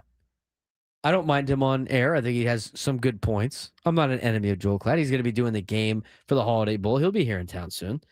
I don't dislike Joel Klatt. But Joel Klatt made an enemy out of all of college sports fans yesterday. No kidding. And it's more of a, I can't believe Joel Klatt said this out loud. I'm not mad, Joel Klatt. I'm disappointed. And I'm disappointed that Joel Klatt is a finalist for Windsock of the Month. Here's what Joel Klatt had to say about the college football playoff and March Madness. How important is it for Tulane or James Madison to be competitive this weekend? Is it sort of the future of an auto bid for the G5 at stake for them to look the part this weekend? I don't think that it matters. It would help in the sentiment, the public sentiment, but these things are going to be, it will be determined by finances and litigation. And the reason the group of 5 is included in this playoff is to avoid antitrust litigation. That's it, guys. Like, we're not looking for a Cinderella. Nobody cares in football about James Madison or the equivalent of George Mason going. Didn't George Mason go to the Final Four or something like that?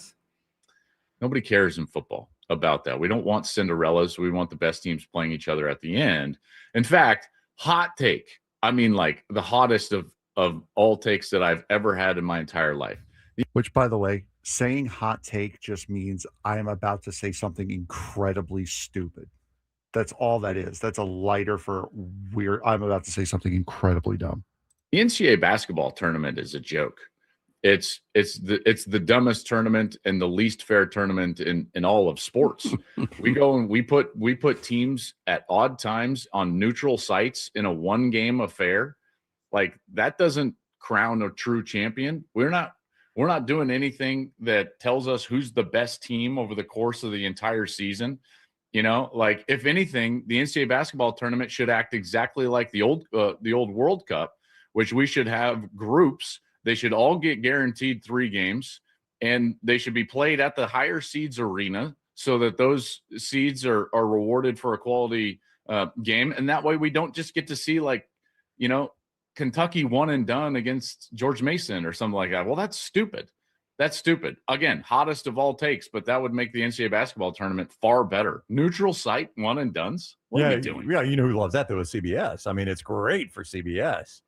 I guess. Well, It sucks for the fans. CBS paid billions of dollars for it. Yeah. No, I'm with you. True. It doesn't determine, I think more often than not, when we get our football national champion, you're able to look back and say, yeah, it's probably the best team all season. Or, and I think close enough, I'm comfortable so with it. Yeah. Yeah. Yeah. I mean, I thought the year Georgia missed a couple of years ago, I was like, when Michigan won, yeah, I was like, not. man, Yeah. that was a tough one when Bama beat them in the SEC championship game. But that's a hot take. So back to the group of five. I think that in order to separate it out, the group of five will have to be incentivized somehow, and specifically from a financial perspective, to go play their own championship. I think that would be better for them anyways. But if that doesn't happen and they get cut out of the finances, they will sue and will wind up in court, and they'll be in the playoff moving forward. As they should be. Yeah. Otherwise, why even have them exist? Exactly. Why have them exist? Why don't we just have 15 teams? That's what everybody wants to watch. What a joke. What a joke. Hey, San Diego State, I know you want to compete for a lot of stuff. Why do you even have athletics if that's the case? I mean, honestly, why even have athletics? To be fair, I wouldn't mind seeing a World Cup style tournament, split up into groups and then bracketing it out that way. I honestly wouldn't mind that. Be interesting to say the least. Yeah. But to say that nobody cares about the Cinderellas and we just care about Kentucky. You know what I hate watching? I hate watching dominant teams play. I hate doing it. It's boring to me.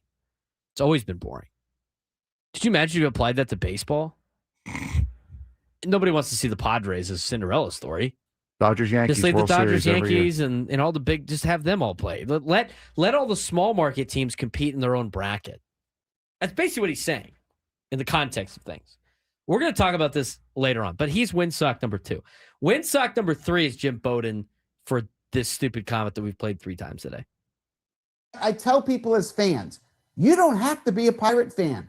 You can retire as a Pirate fan or trade yourself to the Dodgers. If you want to see your team win, right now, the Dodgers have the best chance to win a World Series again this year. So if you want to win, you as a fan, you can go to any team you want. You don't have to root for the team that's your home city. And you can see the Dodgers come play in your home city. They'll come into Pittsburgh and beat you. So, look, if it bothers you that much, just become a Dodger fan. It's fine. Stupid. And the poll goes live. Who's the windsock of the month? Jim Bowden, Joe Klatt, or Diego Pavia? We'll see who people decide to vote. The Jim Bowden thing is just too far for me. That is insane. It's just what? You want us to stop being fans of the team and just go root for winners? What's the point in that? I mean, what's the... Talk about a guy that's not have any feel. Joe Klatt has no feel in college basketball either, by the way. You're telling me that, we don't like to watch college basketball because of, it's bad for the fans to watch the NCAA tournament? Why don't you tell it to San Diego State basketball fans that saw their team go to the national championship game? Or say it's a Florida Athletic who they beat to get there. Yeah, Florida Atlantic in the Final Four. Florida Atlantic. Come on. Ridiculous. 833-288-0973, 833-288-0973. I just, some of these things are just so dumb. Dopes. Just people are dope sometimes. I do want to touch more on this Joe Klatt thing when we come back. I mean, where college athletics is going, what people don't understand about college football.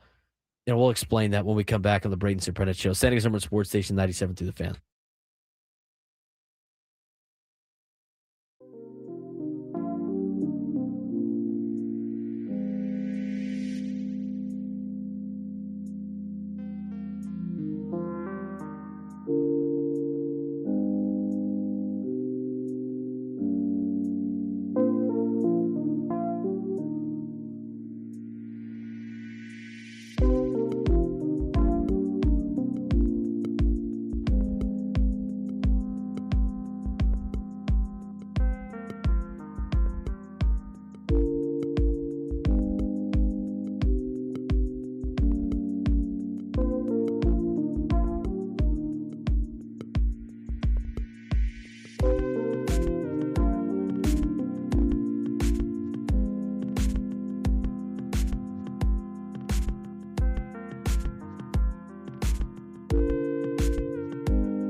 All right, let's talk about what Joel Klatt was talking about, the NCAA tournament.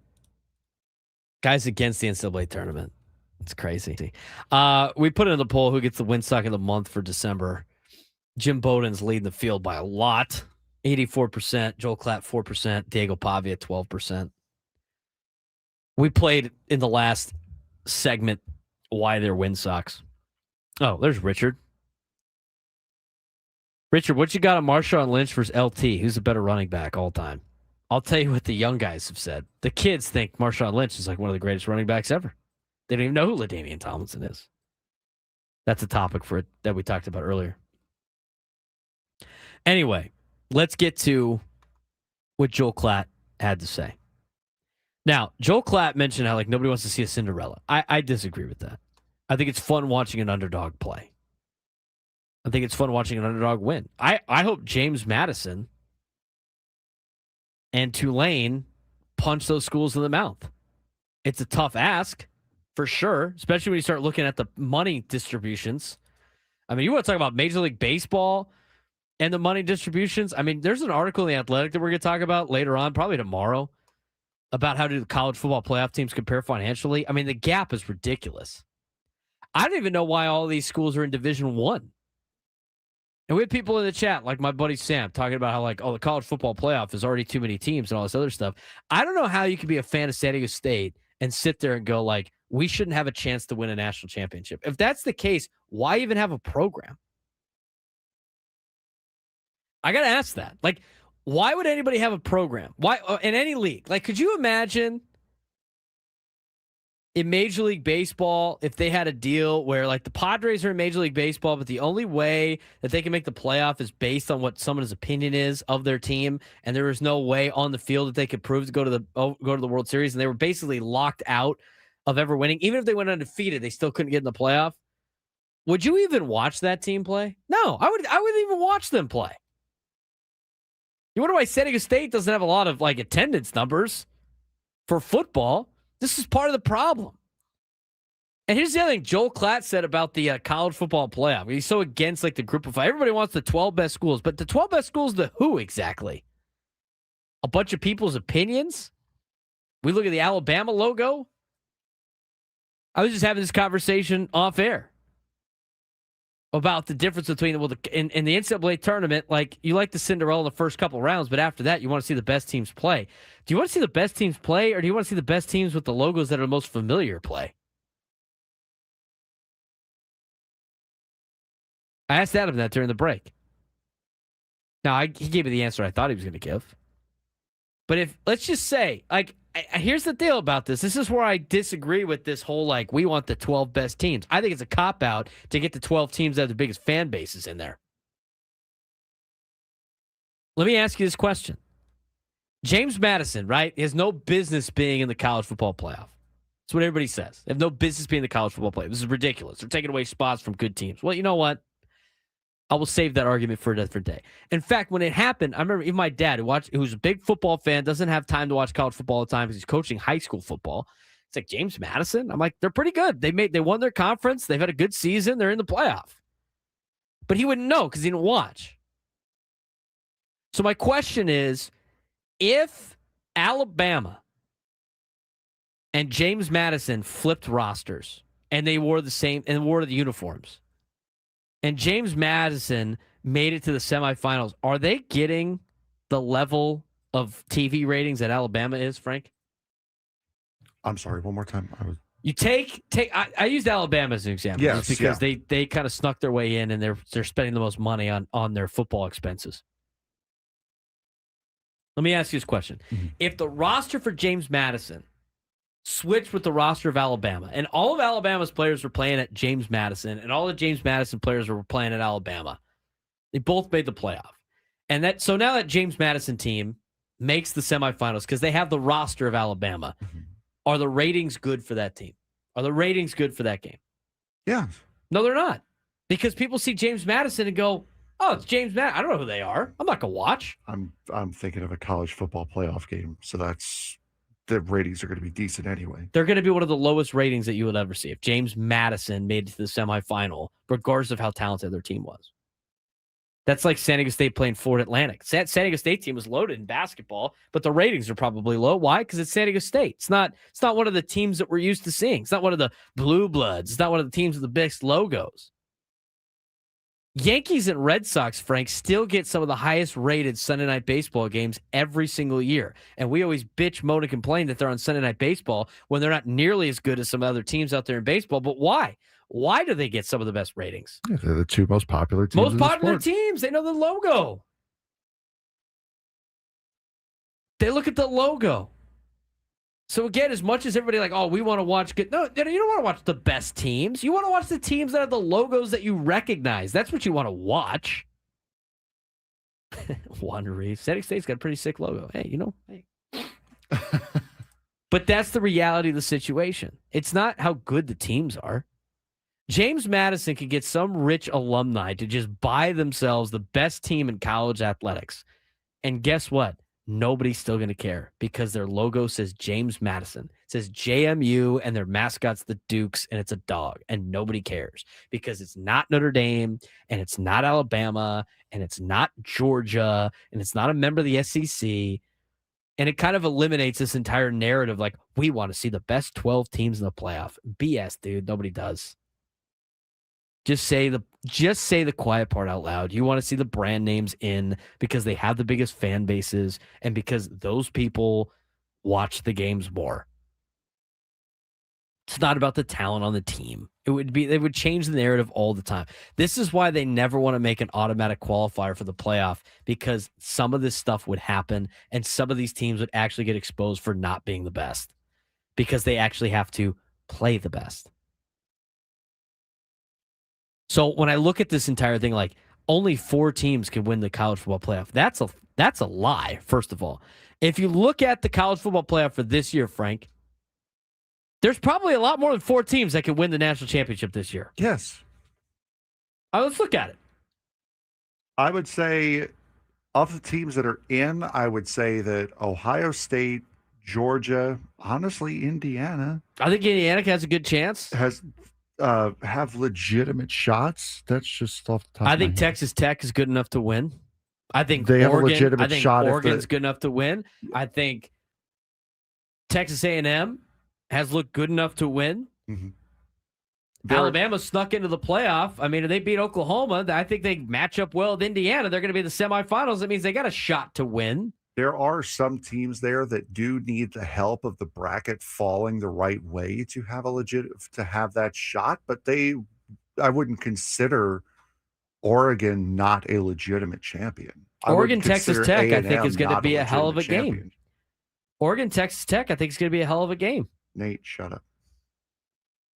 But remember what the narrative was a couple of years ago? There's not 4 teams that can win the national championship. We just need to keep it at 2. And then they moved it to 4. And now the question's like, well, there's not more than 4 teams that win the national championship. And then they moved it to 12. And now it's like, oh, well, there's not 6 teams that can win the national championship. It's going to continue to move, guys.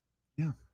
The entire point of this argument is, again, if you're in Division I college football, everybody should have a clean path to the playoff. It's simple. That's how it is in every sports league. Every sports league. And the more you expand the playoff, guess what? The talent is going to start to spread out because kids are going to go to schools that can get paid, first of all. And number 2, they're going to go to schools that have a chance to make the college football playoff. But the SEC and the Big Ten don't like that because they've had a stranglehold over the league for so long, and they don't want to share with anybody else. They like having all of the money from the college football playoff buyouts. And they go, well, we're just so much better than everybody else. It's like, no, you spend more money and you make more money than everybody else because you've controlled everything to make you guys make all the money. It's not because you're better than everybody else. We had the commissioner of the American Conference on. What did he say the biggest difference was? Finances. TV deals. The fact that all of the Big Ten and SEC schools make these playoffs and get all the big money contracts for advancing in the college football playoff. It's all structured to help the top 1% in college football. And that's what people are upset about. Nobody wants to watch Oregon play James Madison. You know what? People want to watch a league that isn't a bunch of BS because people control it with their narratives and they control it with their biases and they control it with money. Just have everybody have a clean path to a national championship. And what I mean by clean path, if you win your conference, you're in. That way, at the beginning of the season, everybody at San Diego State can sit there and be like, you know what? It's going to be a long shot to win the national championship, but if we win our conference, we can make it, and we'll see what happens. That's what a league is. If your league, and I'm talking about Division I college football, if your league does not have a clean path for everybody in that league to make or win a championship, then why are all those teams in that league? And here's the other thing that Joel Klatt brought up. Oh, well, they should have their own little playoff. If they have their own playoff, nobody's watching it. How many people watch the NIT every year? Nobody. Nobody watches the CBI. How many people are watching the FCS playoffs? You're signing these schools up to be another division of the FCS because we like controlling all the money. It's a joke. Nobody's going to watch it. Stupid. They're all D1 schools. You like playing them. You like using them to make money yourself, but you don't want to give them a fair shot to make the playoff. That's all what this is about. And you know what? Over time, it's going to balance out talent-wise, and that is what the big schools are actually afraid of. The balancing out of talent-wise. They're afraid of schools like Texas Tech, who just had a multi-billion-dollar alumni sell his oil company and pump a ton of money into football and have now gotten a number 4 seed in the college football playoff. They don't like that. Goes against everything they built for the last decade plus. That's why schools like Notre Dame are upset and have to sign this piece of paper to guarantee that they make the playoff because that's what everybody wants. Notre Dame could have San Diego State's roster, and San Diego State could have Notre Dame's roster, and they'd still argue that Notre Dame deserves to be in the playoff over a school like San Diego State. It's not about the roster. It's about their logos and their uniforms. Notre Dame fans are crashing out that Jeremiah Love didn't win the Heisman. I know. Like, what are we talking about here?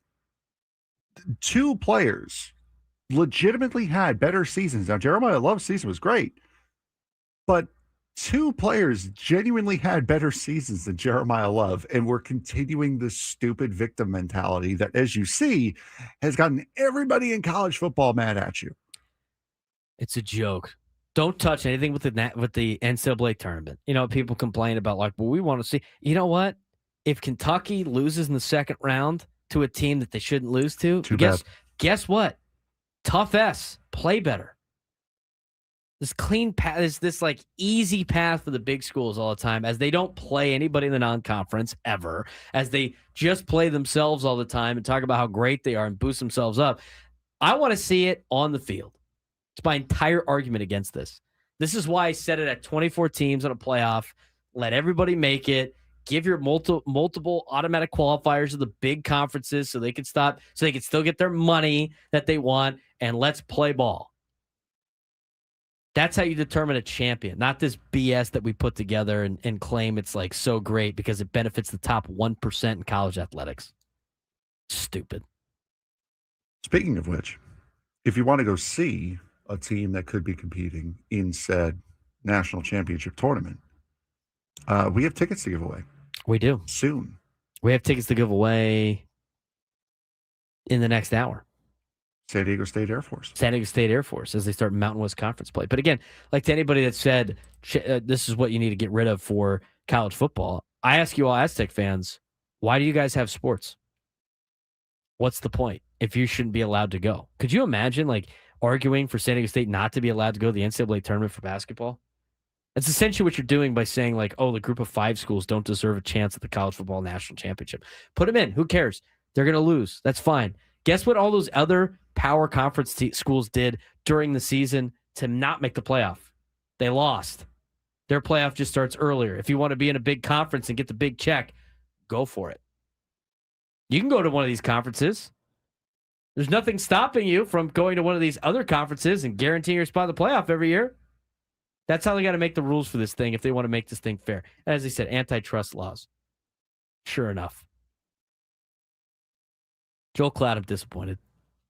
833-288-0973, 833-288-0973. Talked a lot about this in college football, but San Diego State's getting affected by this. Price of competing in a new era. They just passed or are on the verge of dramatically increasing student athletic fees for their students that are not athletes.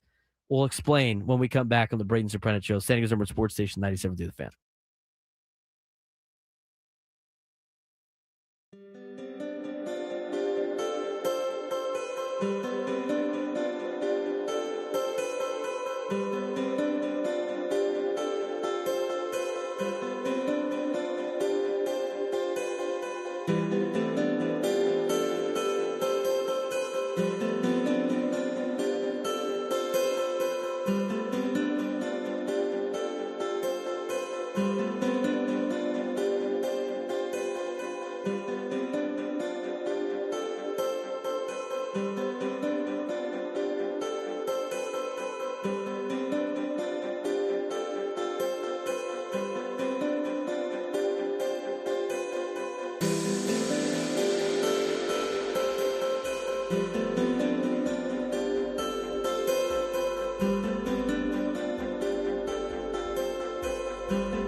Gotta get to today's midday sports stand-up. Remember to tune in the next 19 minutes or so as we announce today's biggest fan.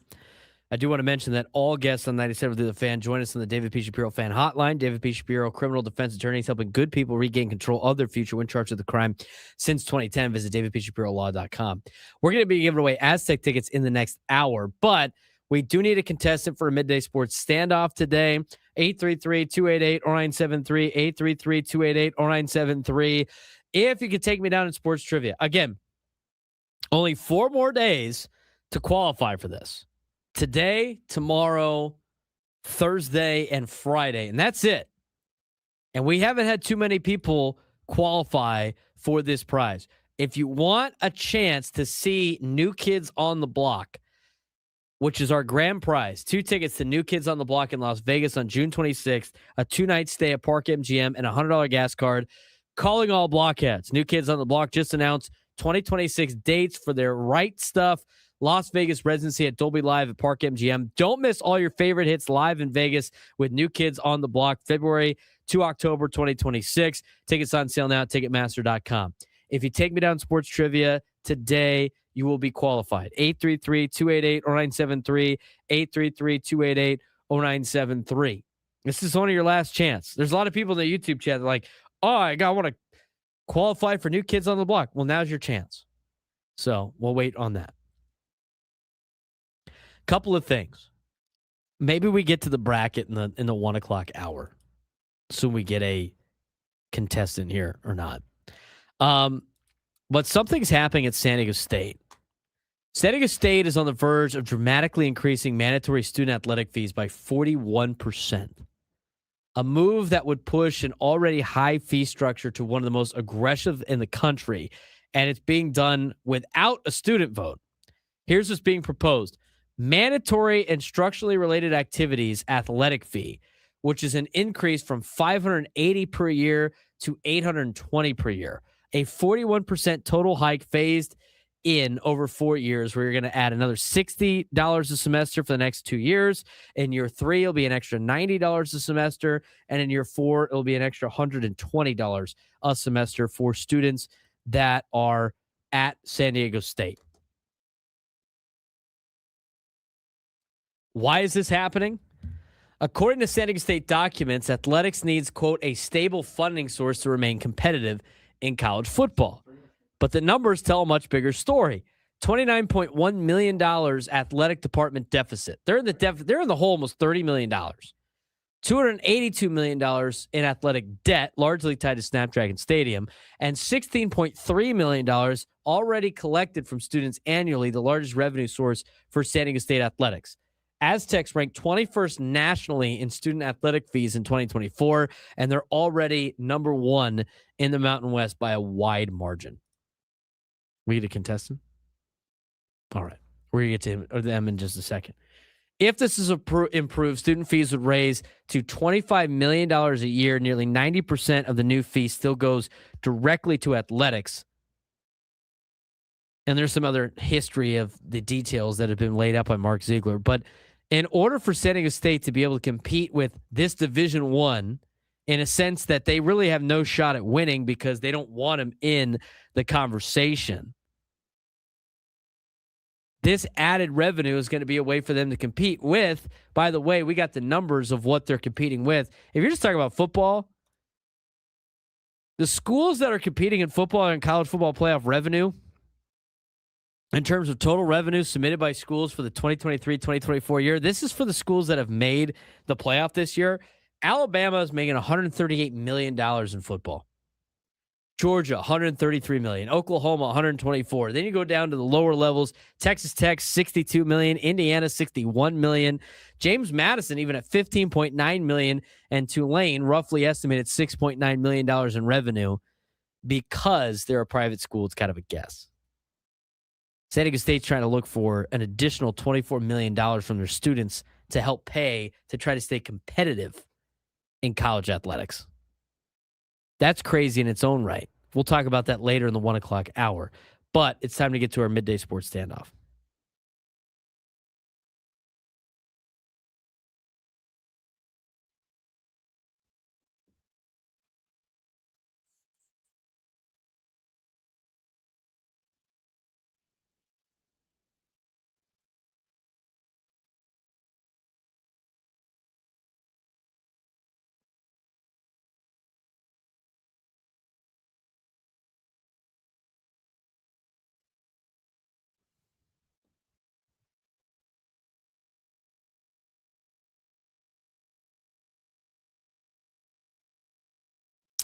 All right, Frank, who we got playing today? We have Hector in San Diego. Hector, how you doing today, bud? Good afternoon. Good. How about yourself? Good, good. So today's topic, again, we had the Heisman Trophy winner get picked over the course of the weekend. There are 12 schools who have won 3 or more Heisman trophies. Who are they? Or had 3 or more Heisman Trophy winners. 3 or more. Who are they? 3 or more Heisman Trophy winners. Hector, you have the first crack. That is this. I'm gonna say USC. So USC has 7. Well, 8 technically with Reggie Bush, but that's been struck off the list. I think they gave it back to him. So they have 8. They have the most. We're gonna count Reggie Bush. They have the most. Because it's stupid for them not to count. I'm gonna go with a one that was gonna have my back pocket, but I'm gonna use it early. Army. They got 3. Army has 3. TCU has 1, by the way, if anybody cares. Hector? Alabama? Alabama has 4. Most of them are recent, too. They're all recent. They're all since 2009. Mark Ingram was the first Alabama player to win the Heisman. Wow. Are you surprised by that? With all I the am, history that actually, Alabama yeah. has had, that their first Heisman winner was in 2009? Surprised it wasn't Forrest Gump, and that was in the 90s. Auburn had most of those. I'm going to go with Auburn. Auburn has 3. Oh. Hector? Let me see. I'm gonna just go. LSU? Good guess. LSU has 3. They only had 1 until 2019 when Joe Burrow won it, and then Jaden Daniels won it not too long after. They're a new number 3. Older number 3, Nebraska. Nebraska, correct. We're halfway through this list. Man.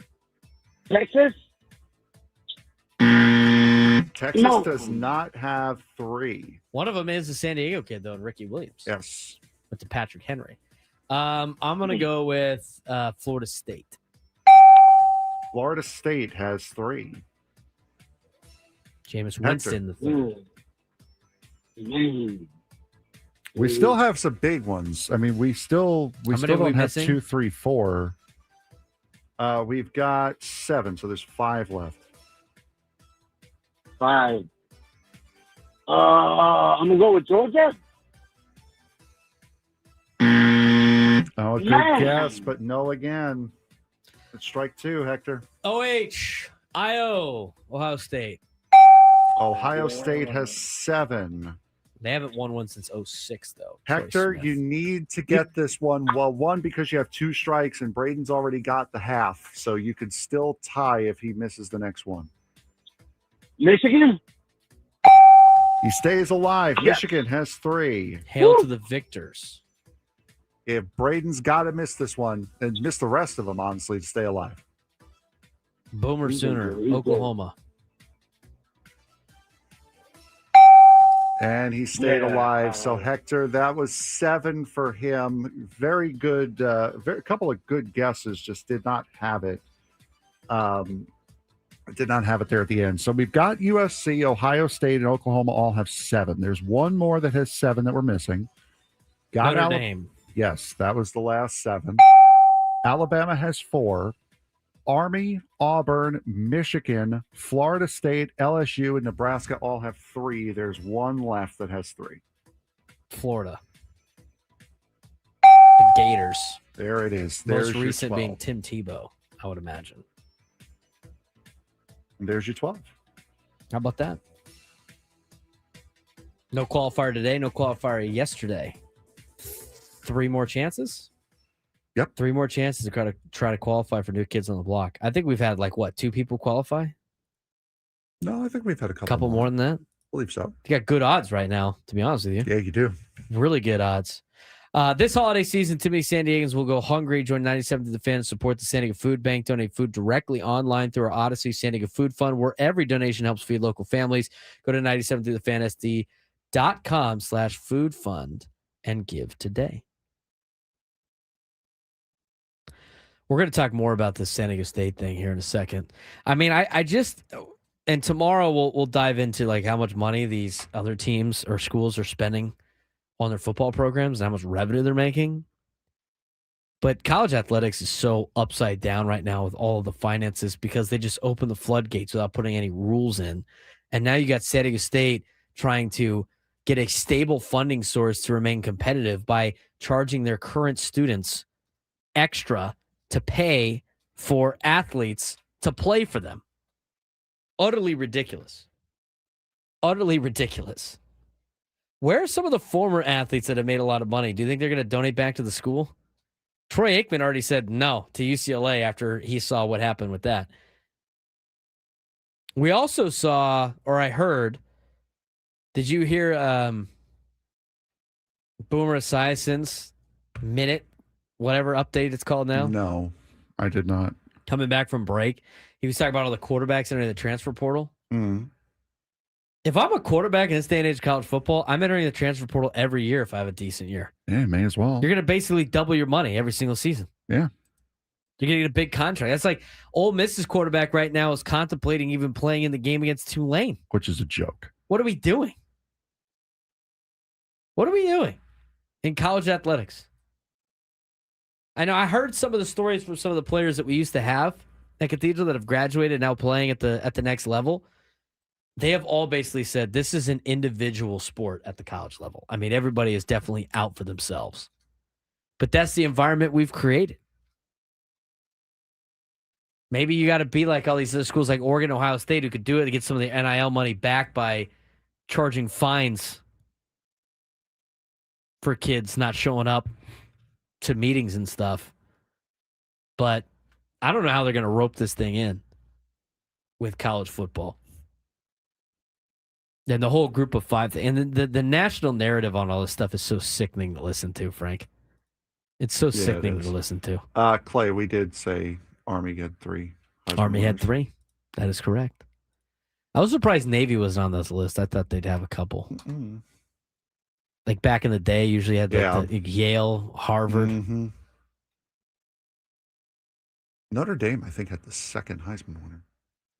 I can go back to that Heisman website here. Let us know. Not right now, at least. In the next hour, we're going to give away tickets to Aztec basketball. They have a game tomorrow night against Air Force at Viejas Arena. You can get your tickets at goaztecs.com.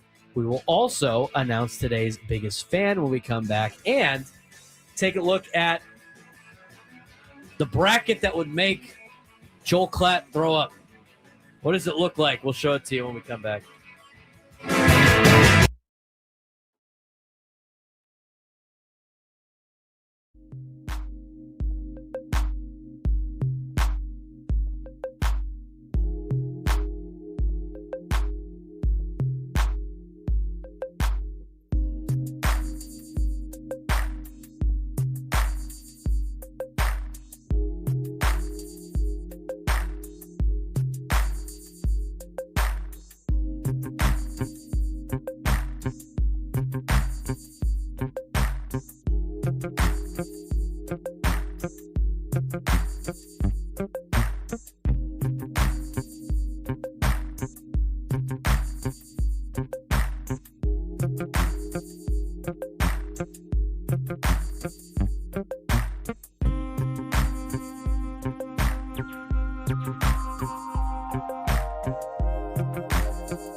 College football is the gift that keeps on giving, Frank. It's a gift that keeps on giving. What happened now? Oh my God, it's great. It's so funny. It's so funny. I love it. We're gonna talk about. I'm gonna tell you what happened on after we say today's biggest fan. Oh God, I don't know what hilarious. Happened here. It's funny. This will be news to me. It's not super severe. But it is funny. All right, today's biggest fan. Today, it's time for today's biggest fan, and congratulations to today's biggest fan, Troy Anderson in Escondido. Troy Anderson in Escondido. Give us a call in the next 10 minutes at 833-288-0973, 833-288-0973, and you'll qualify for our grand prize. 20 tickets for you and your friends for a night in our Odyssey Suite at a Padres game with all the fan staff later this season, catered by Spiro's Mediterranean Cuisine. Remember to register your name at 97thefan.sd.com/biggest fan. Troy Anderson in Escondido. We've gotten the last 2 days, so we've got a little bit of a streak going here. Let's try to keep it up here, Troy. Guy's got two first names. Anderson's a first name? Mm-hmm. Like a common first name. I know people named Anderson. Okay. Fair enough. The SID at University of San Diego is Anderson Hagler. Oh, that's fair. Two first names. How about that? Marchese Frank. There it is. Although I haven't met anybody named Marchese. You probably won't.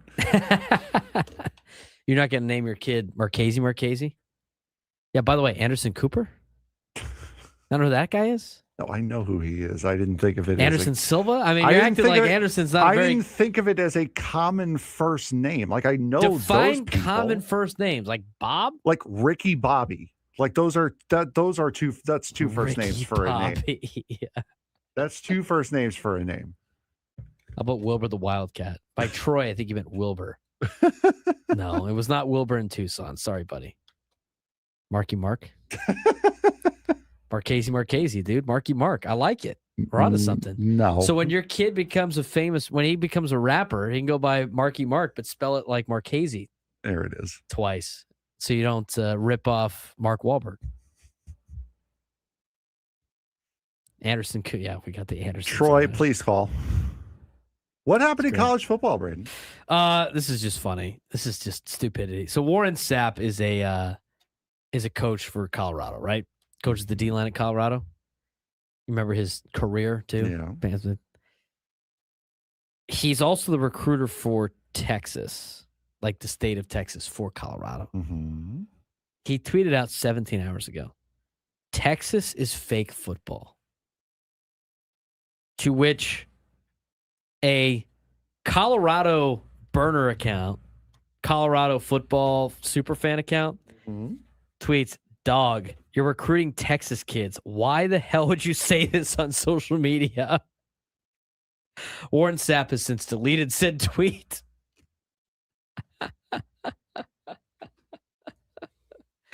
Dope of the day. Why would you do that? Brother, like, I know you might just be talking smack, but in this day and age, recruiting kids, it's a lot of ass kissing. I mean, come on. Texas to give fake him football. To give him some benefit of the doubt, maybe he was talking about the Longhorns. He could. That's a very viable option. That is a believable option that he was talking about the Longhorns. He wasn't, because he was responding to a different tweet. Oh God. One of the guys that I know, I don't know him personally, but I know what he does. Jason Shear, who covers Arizona Wildcat football and Arizona Wildcat athletics. He covers the athletics for wildcatauthority.com. Take that for what it's worth. He quote tweets the Texas is fake football by Warren Sapp and goes, every school in the Big 12 should send this to every Texas kid Colorado's recruiting. Close. Warren, it's really hard. It's man. really hard to defend you and give you the benefit of the doubt when you do stuff like this. Like when you reply to a tweet with that. Like, Close. it's so hard to give you the benefit of the doubt. That is amazing. And and that's not me saying that as, a guy who like has an affection for Warren Sapp either way. I like giving people the benefit of the doubt based on the context of what they say something in. That, dude. Dope of the day. We've already given away. How's the win sock of the day poll going? It's called put Twitter down of the day. It's a gift that keeps on giving. What's our update on the win sock of the day poll? Jim Bowden is winning the poll 74%. Diego Pavia is number 2, as a matter of fact. He's making a comeback at 21%, and then Joel Klatt at 5%. Can't win the Heisman. Can't win sock of the month. Double. He's gonna be double devastated for Diego Pavia. Second place in 72 hours. Except he doesn't know this award exists. Well, he'll learn. He'll learn today. Oh man, Texas is fake football. Warren Sapp has since deleted said tweet. That's so funny. College football is the gift that keeps on giving. Let's talk about this. I'm telling you, the expansion to the 24 teams is what needs to happen to just get everybody. This is what a playoff would look like if you got everybody in to the college football. Everybody was represented. One spot for every school, or should I say every conference, okay? Somebody put it together. This is what a 24-team bracket would look like. Honestly, it's very similar to yours. It's very similar to mine. Of course. And now here's the thing on the 24-team playoff. I'm done at 24. Anything more than 24, I think, is Yes. ruining the game. Yeah, I agree. 24 is your max. I think it's the perfect number. I keep bringing up that we had the American Conference commissioner on. He's like, well, I don't know what a perfect number would be. I know what a perfect number would be. You know what the perfect bracket would be? Borderline perfect. This that Frank's going to put on YouTube right now. This is the perfect bracket. I'm in on this. And so what it is on this perfect bracket, and thanks to College Football Rivalries for just putting it on a graphic form, but what this perfect bracket looks like is everything that you would want to see in a college football playoff. Thought of something better than 24. All 9 conference champions represented. Right now, they don't have a Pac-12 champion because there is no Pac-12. So throw that in there and take somebody else out. So whoever is in number 19, I guess. Who's 19? 19 That's still here a conference would be champion. Duke. 18. Who's 18? Michigan. 18's Michigan would be out, and the winner of the Pac-12 would be in. Essentially. Pac-12. Never heard of her. All 9 conference champions represented. This is what a bracket would look like. You get all the automatic qualifiers in there, and then you get your at-large. You seed everything. Here's what you got. You would have, again, 24-team bracket. You would have 8 teams that have buys. Your 8 teams with buys. Indiana is the 1 seed. Ohio State is the 2. Georgia the 3. Texas the 4. They would line up to play.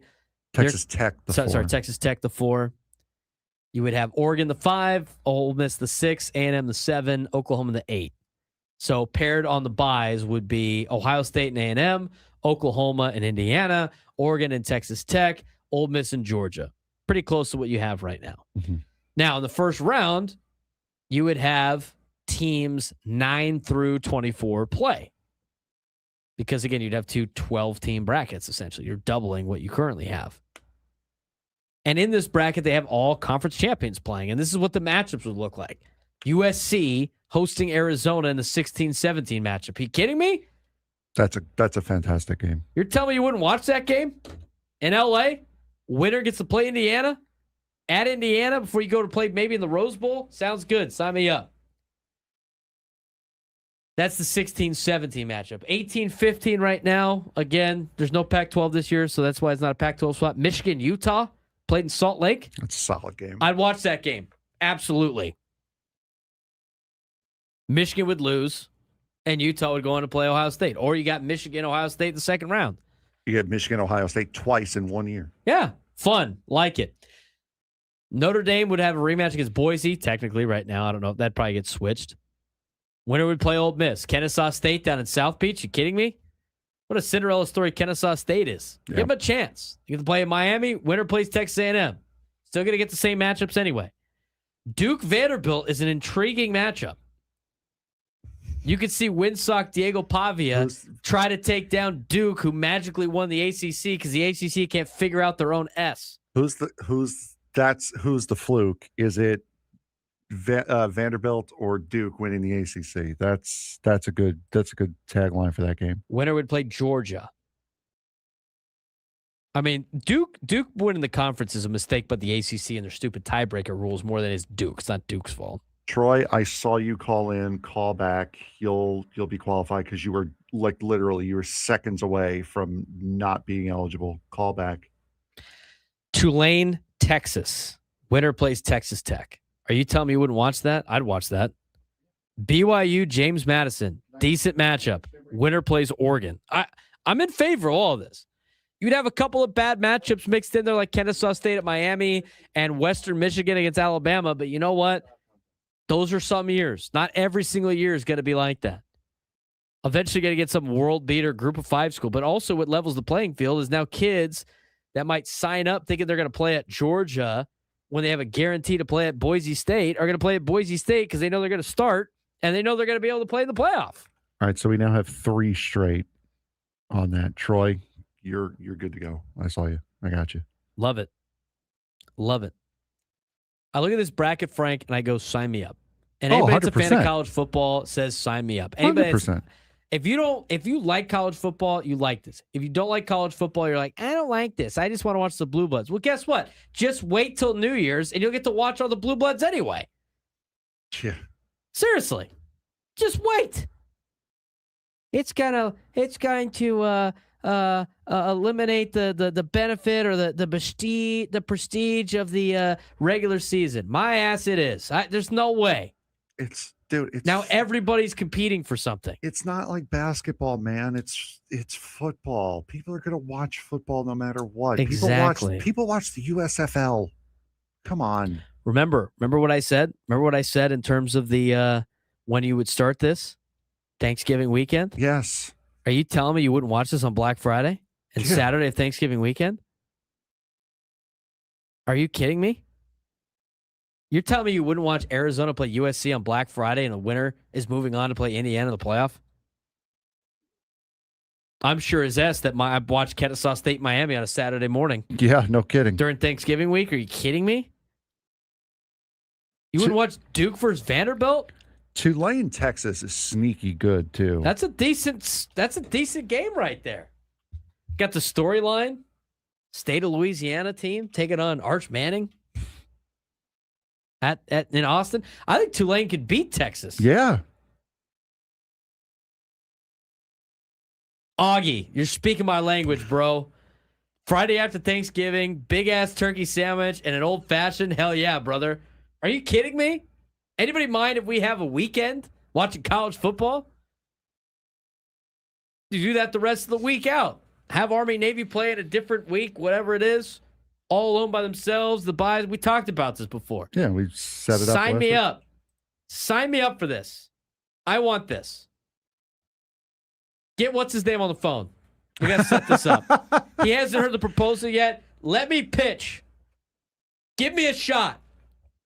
I'm on the bench right now. I'm getting loose. Let me pull my joggers off. Get me in the game, coach. You're on the far side of the bench because remember, two Tim Pernetti's face, you called it the wrong. You called the fine. conference the wrong name. Did you know that the conference changed? Because guess what? You had American Athletic Conference on the sheet, so you obviously didn't know either.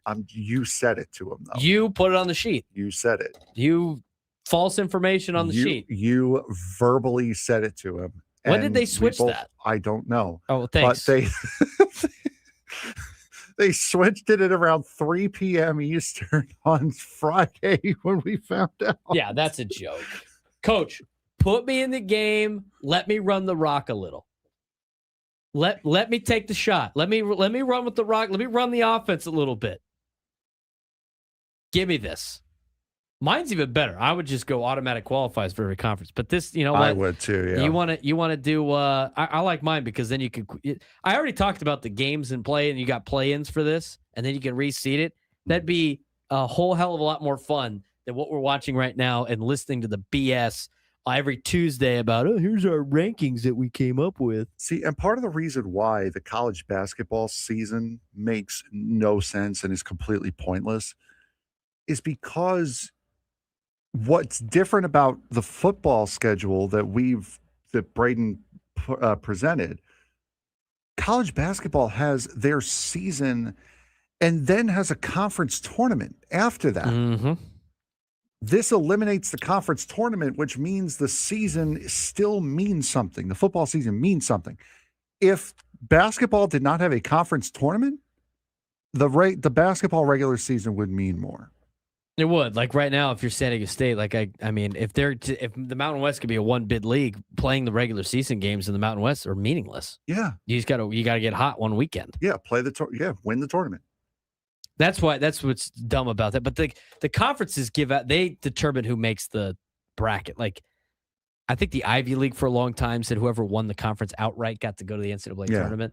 That's what they should do, but they wanted the drama of the conference tournament. But then the problem with the drama of the conference tournament is teams like Gonzaga would drop a game in the semifinals and then not get to go to the NCAA tournament. Mm-hmm. But here's the other thing, too. Like I said, the week before would be the conference tournament week where you would have you would reseed. The last game of conference play would be open-ended based on how you finish in your division compared to the other division in your conference. And you would have automatic play-ins for the bracket and automatic play-ins to seed basically next year's divisions. It would be fun. I know how to make college football fun. Somebody pass me the rock. Let me go under center. Let me run the offense a little bit. Let me cook. Let me cook. It would be better for all of us during the holidays. Are you kidding me? You would love this. I mean, we do have the phone number of the American Do Not Call Me Athletic Conference. Set up the podcast where I just pitched to him my entire idea. And you know what? He could steal it. I don't care. If it hits, if that hits, you would want some sort of finder's fee. Don't lie to me. You would want some sort of finder's fee on that. Maybe. Don't give me the maybe. They can keep the all roads lead to the Tournament of Roses. They could keep that. All roads lead to Pasadena. All roads lead to the Rose Bowl. They could keep that. That's my loss leader there. That's my throw in. Let me run the rock a little bit. It's prestigious and it's fun. Juan, we can have both things. We can have fun. I'm telling you right now, we can have nice things in this country. Speaking of nice things, we can have nice things in college football. I'm telling you, it's there. Believe in me. Give me the rock. Let me run it a little bit. Speaking of nice things, we got college basketball tickets to give away. We can get you off the bench and get your ass in seats at the Aztec game tomorrow against Air Force. 833-288-0973. 833-288-0973. Say be the fourth caller since we've got 4 shows left. Well, 3 after today's over. This is our fourth to last show. Fourth caller, 833-288-0973. Fourth caller to call in. You will win tickets to tomorrow's game. San Diego State, Air Force, Viejas Arena. If you do not win the tickets and you want to buy tickets, you can go to goaztecs.com. Let me run the rock. We'll let you run the rock tomorrow at Viejas Arena. Fourth caller, and you will win tickets to San Diego State, Air Force. First conference game of the year. We'll talk about that more on tomorrow's show. 833-288-0973. 833-288-0973. We got a couple more things we got to get to. We'll kind of set this Aztecs conversation with the price of things rising. Get Frank's take on that, and then we'll get to the NFL whip around, or sorry, the NFL overreactions for Week 15. Call it a show. Pass it along to Gwen and Chris on San Diego's #1 sports station, 97 through the Fan.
All guests on 97 to the Fan. Join us in the David P. Shapiro Fan Hotline. David P. Shapiro, criminal defense attorneys helping good people regain control of their future when charged with the crime since 2010. Visit davidpshapirolaw.com.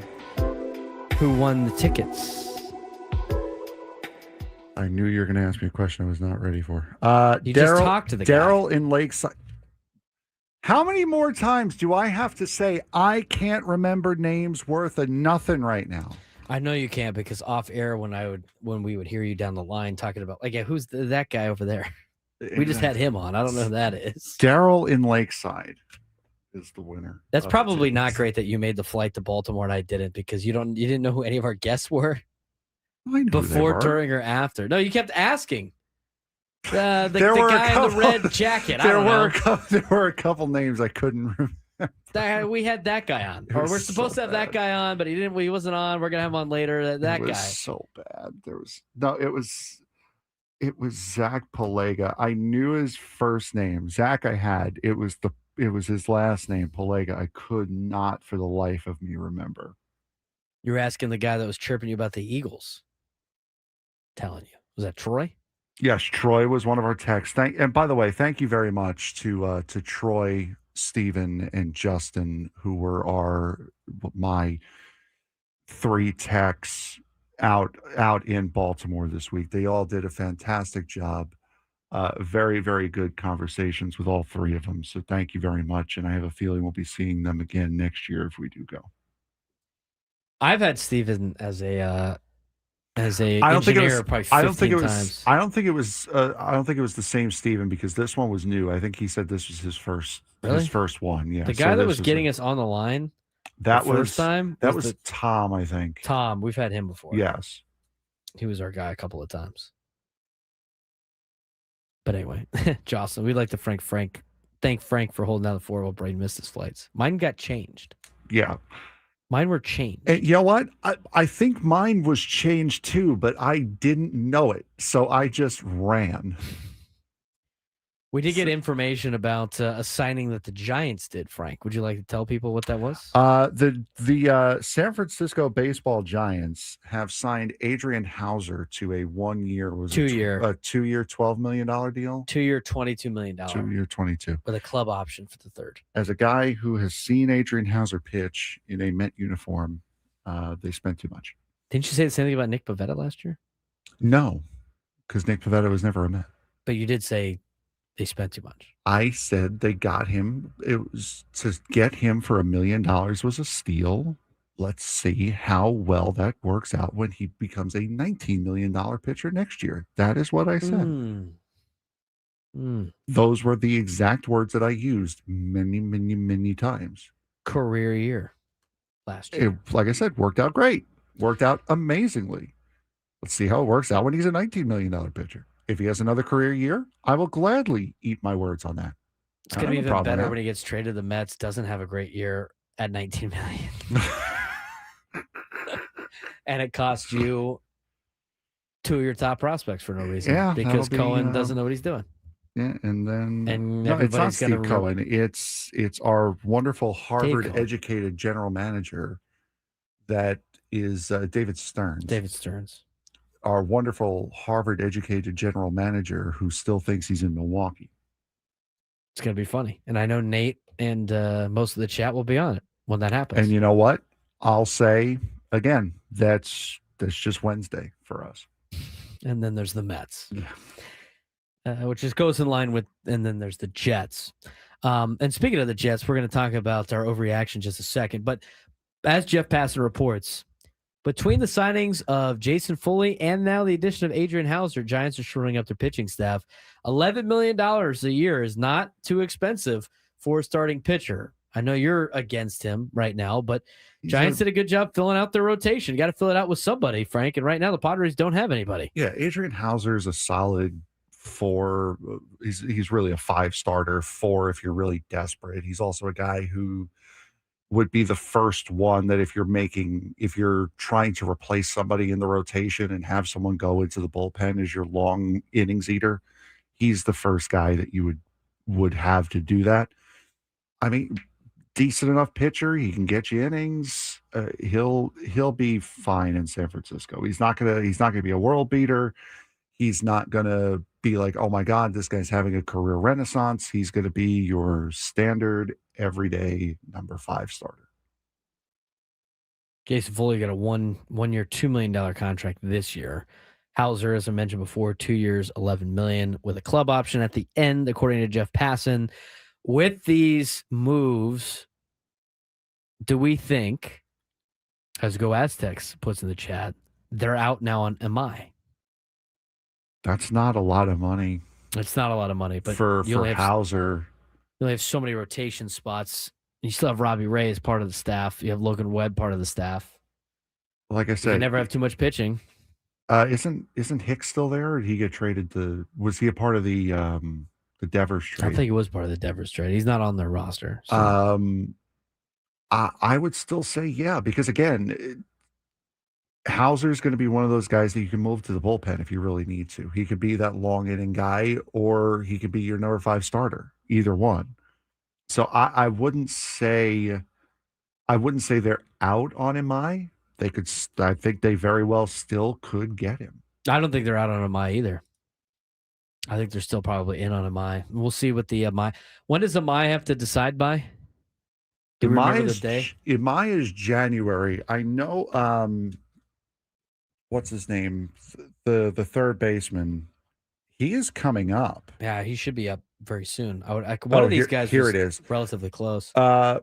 Murakami has to decide by the 22nd, so that's next Monday. Next Monday, correct. So he needs to know by Monday. Imai is the 2nd. Kazuma Okamoto and Kona Takahashi are both January 4th. So, and I haven't heard a thing about Murakami, and maybe that's by design, but Murakami has less than a week to decide whether or not he's going to sign in the major leagues or go back to the NPB. Did you guys see or have you seen this? We have a little bit of time. I was going to talk about this in the last segment because of how stupid the ACC is. Did you see? So they're transitioning to 9 conference games, right? Yes. Okay. But with 17 teams in the conference, not everybody can play a 9-game schedule. It's mathematically impossible. So they have half of the league's going to play 9 conference games, and the other half of the league are going to play 8 conference games. In reality, it's 1, 2. There's 5 schools that are going to play a 5 conference game in this transition year. Wait, there are 5 schools that are going to play 5? No, sorry. There's 5 schools are going to play 8 conference games, okay, and the rest are going to play 9 conference games. How do they decide the 5? I don't know. They just kind of picked it, I guess. Here are the 5 schools that are going to play 5. Or here's the 5 schools that are going to play 8 conference games out of 9: Boston College, Clemson, Florida State, Georgia Tech, North Carolina. Seems kind of odd. Those teams in particular. So the best teams in the conference and Boston College, yes, are the best playing teams 8. on paper, brand wise, and Boston College are playing 8 conference games. Everybody else is playing 9 conference games. Those 5 teams that are playing the 8 conference games have to play 2 non-conference Power 4 games. How about you start by kicking somebody out of the conference? Starting with Cal or Stanford. Why not do that? Here's the rules that they put in. Transition year serves as a bridge between the previous 8-game ACC slate and the new 9-game structure. 12 teams will play 9 ACC games, while 5 will play 8 ACC games due to contractual obligations and scheduling balance. Power 4 focus. Each program must play a minimum of 10 Power 4 opponents annually, which means if you get the 9 ACC games, you get 1 non-conference Power 4. Or if you play 8 ACC games, you have to play 2 non-conference Power 4 teams. That aligns the ACC with other Power 4 conferences. So that's just 17-team scheduling model. With 17 football-playing members, rotating opponents ensures competitive balance over the multi-year cycles. Quote, or also, not every team can play 9 ACC opponents every season. So that just means Clemson's playing like South Carolina. Like Purdue and Mississippi State. Well, they play South Carolina every year as a conference. Here's why they pick these teams. You want to know why? These schools all have rivalries that they play out of conference. Outside rivalry. Okay. Clemson plays who? South Carolina. Who does Carolina. Florida State play every year? Florida. Florida. I'm assuming. Sometimes they don't. Georgia Tech, who do they play every year? Georgia. North Carolina and Boston College are the other two. I don't know who they're playing, but I'm sure they're playing somebody good. I mean, you can look at North Carolina's football schedule. I know who they open up with. They open up with TCU in Ireland because that's going to be fun. Because all the schools that go to Ireland usually have good football seasons, don't they, Frank? Can't wait for that. Go Aztecs. Oklahoma State about to get so many calls. Yeah, them and Purdue and Minnesota. Pac-12 is about to get a bunch of calls because they've been listed as potentially playing Power Act 12. That's there right. It is. Finally getting the representation. North Carolina next year plays TCU and UCF to oblige by. Oh no, they play TCU and Notre Dame. They got to play. I bet you a lot of those schools play Notre Dame. Boston College plays Notre Dame. Yes, Boston College does play Notre Dame. And Clemson, I know, plays Notre Dame. Yeah, Clemson opens the season with Notre Dame next Honestly, year. if I look at Notre Dame's schedule, Or no, Clemson opens the season with LSU. So they're playing two SEC teams. Notre Dame is not playing Clemson next year. I thought they were, but they're not. They're playing North Carolina, though. They're on that list. They're playing Boston College is on that list. Miami, who's not on that list. Syracuse, Stanford, SMU. I guess there's only two teams on there. But this is the dumb stuff that the ACC has to do because they made their conference too big and they made it an odd number of teams. 17 teams is a joke. Kick SMU out and just make it as clean 16. Why not starting with Cal and Stanford again? You'd have to kick both of them out. Then you got 15 teams. Okay, and then you kick SMU out. But you know what? Here's even better. Why don't you kick out all the teams Cal, that aren't Stanford, on the and Atlantic SMU? Coast? So you go from 17 down to 14. 14 seems a lot better. That's what I just said. That's even better. I said you start with Cal and Stanford because they're not on the Atlantic Coast in the Atlantic Coast Conference. And then you get 15. And then you go and kick SMU out because they're not on the Atlantic Coast either. That's Send them all to what the I pack. just said. Send them all to the pack. Send them all to the Power Act 12. SMU back to the Big 12. I've been running. I have been running at point, and you know what I just did? Kicked it to the corner to Frank to hit a 3. Let us cook on college football. Don't. Augie's right. ACC does stand for All Coast Conference now. I forgot to tell you that. That came down at 4:30 East Coast time. I was just, and then that's another fine for you. By the way, we don't have anything. Well, we didn't ask the commissioner, so we don't know for a fact. You're gonna have one in the mail when you get home, and it was a fine for you. No. He texted me after and said he explicitly said he texted me fine. after when we were talking, and he said, "Was it on the sheet?" I said, "Well, it said American Athletic Conference on the sheet." And he's like, "All right, foul's going to Frank." Right. Fine's going to Frank. I want to see the receipts on that. You're gonna just get it in the mail, dog. I want to see the receipt. You'll see on it that. in the mail. And the receipt on that is going to be, "Oops, I deleted the text chain, so you can't see it." No, I think you're overreacting. No, I think you're And lying. we're gonna overreact to the Week 15 of the NFL when we come back on the Braden Surprenant Show.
Final segment of the Braden Surprenant Show on a Tuesday. He's Frank Marchese. I'm Braden Surprenant. This is the Braden Surprenant Show, live and local each every day from 10 to 2 on San Diego's #1 sports station, 97 through the Fan. After this segment, we only got 3 shows left of 2025. Yeah, we do. Counting down the days. Last 2 days have flown by. Where's the time gone? We appreciate all of you guys tuning in each every day during the holiday season. We'll have more for you in the new year, which will be great. Gwen and Chris will be coming up next. Before we pass along to Gwen and Chris, it's time to overreact to Week 15 of the National Football League. All right, Frank. 5 overreactions by Dan Graziano that we need to weigh in, buy or sell. He wrote the entire thing on ESPN.com. He's got a couple of bonus ones if you want to check it out and overreact with us on ESPN.com. But what do we got from Week 15? So Sunday in Foxborough felt a lot like a playoff game. The Patriots jumped out to a 21-0 lead. Drake May looked fearless, and then Josh Allen did what Josh Allen does, dragging Buffalo back from the dead twice. The Bills snapped New England's 10-game winning streak, and now the AFC East race is tight with 3 weeks left. Whether it's for the division or for a wild card matchup, these two teams look destined to cross paths again. Buy or sell? Patriots and Bills are on a collision course for a playoff matchup. I will buy that. I think that's definitely going to be the case. I think these two teams are two of the better teams in the National Football League. I think the AFC is highly competitive, obviously, but I would not be surprised if you see these guys play in the first round. I mean, there's a possibility that they play each other in the first round of the postseason. And depending on bless you how they both finish will determine whether or not it's going to be in New England or Buffalo. But I think these two teams will definitely play again. Next up, this wasn't just an loss for the Green Bay Packers.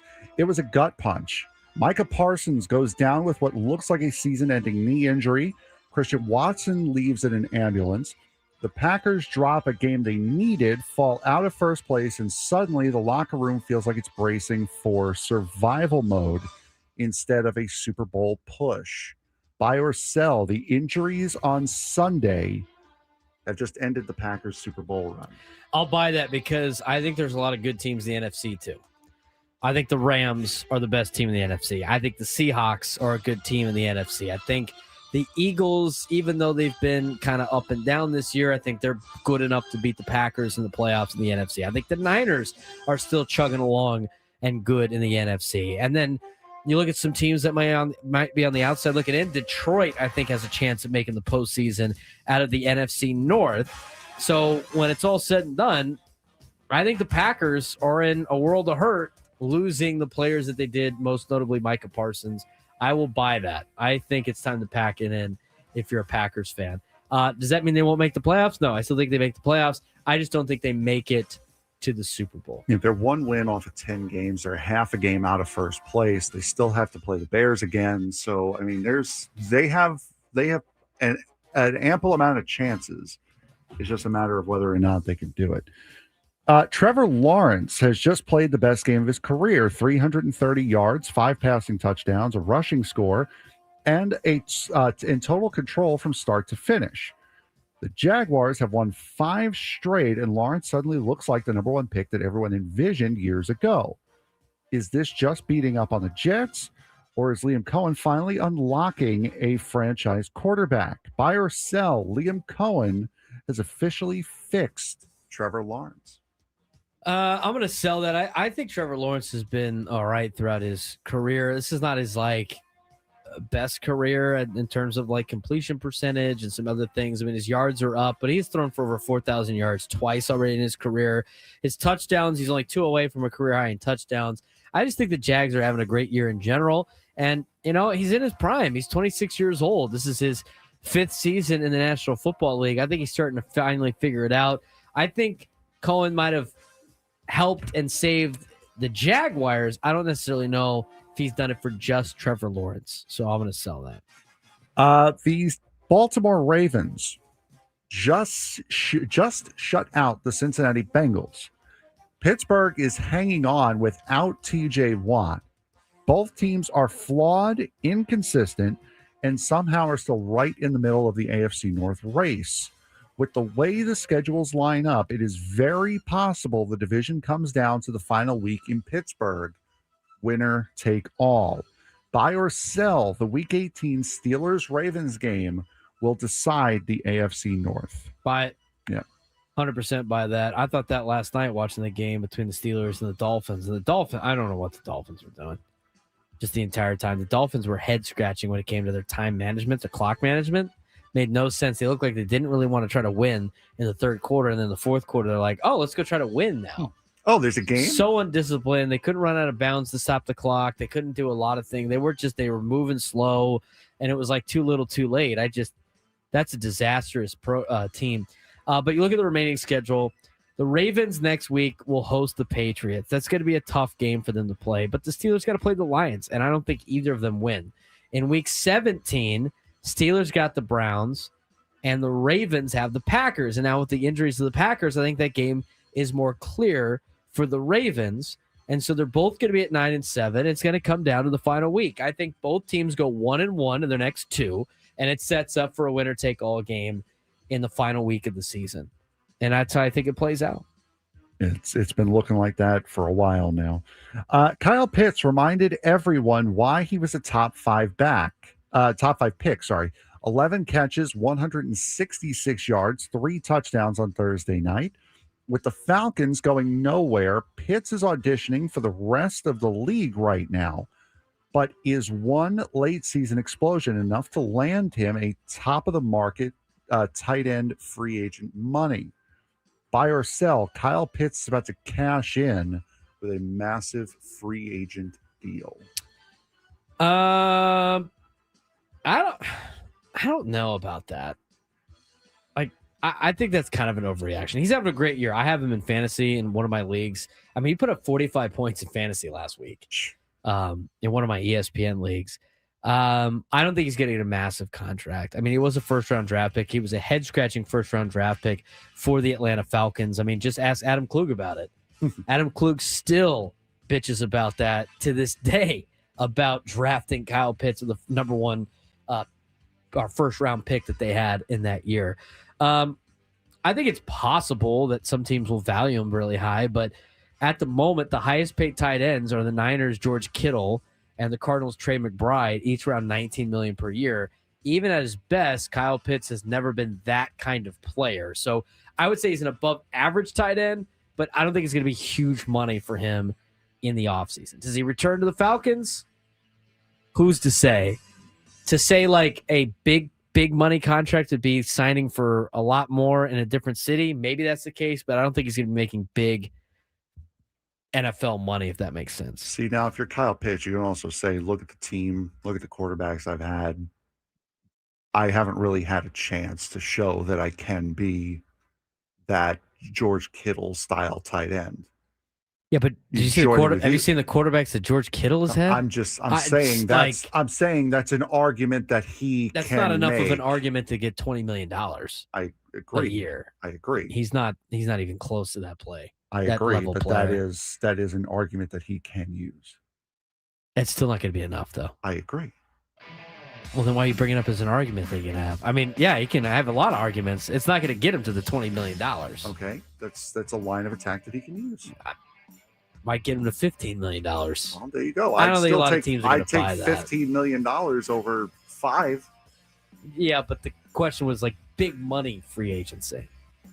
Oh, you ask Adam the question. For a 15 for big a money. tight end. You got to That's define big money. big money. Frank will define big money tomorrow. Braden Surprenant Show.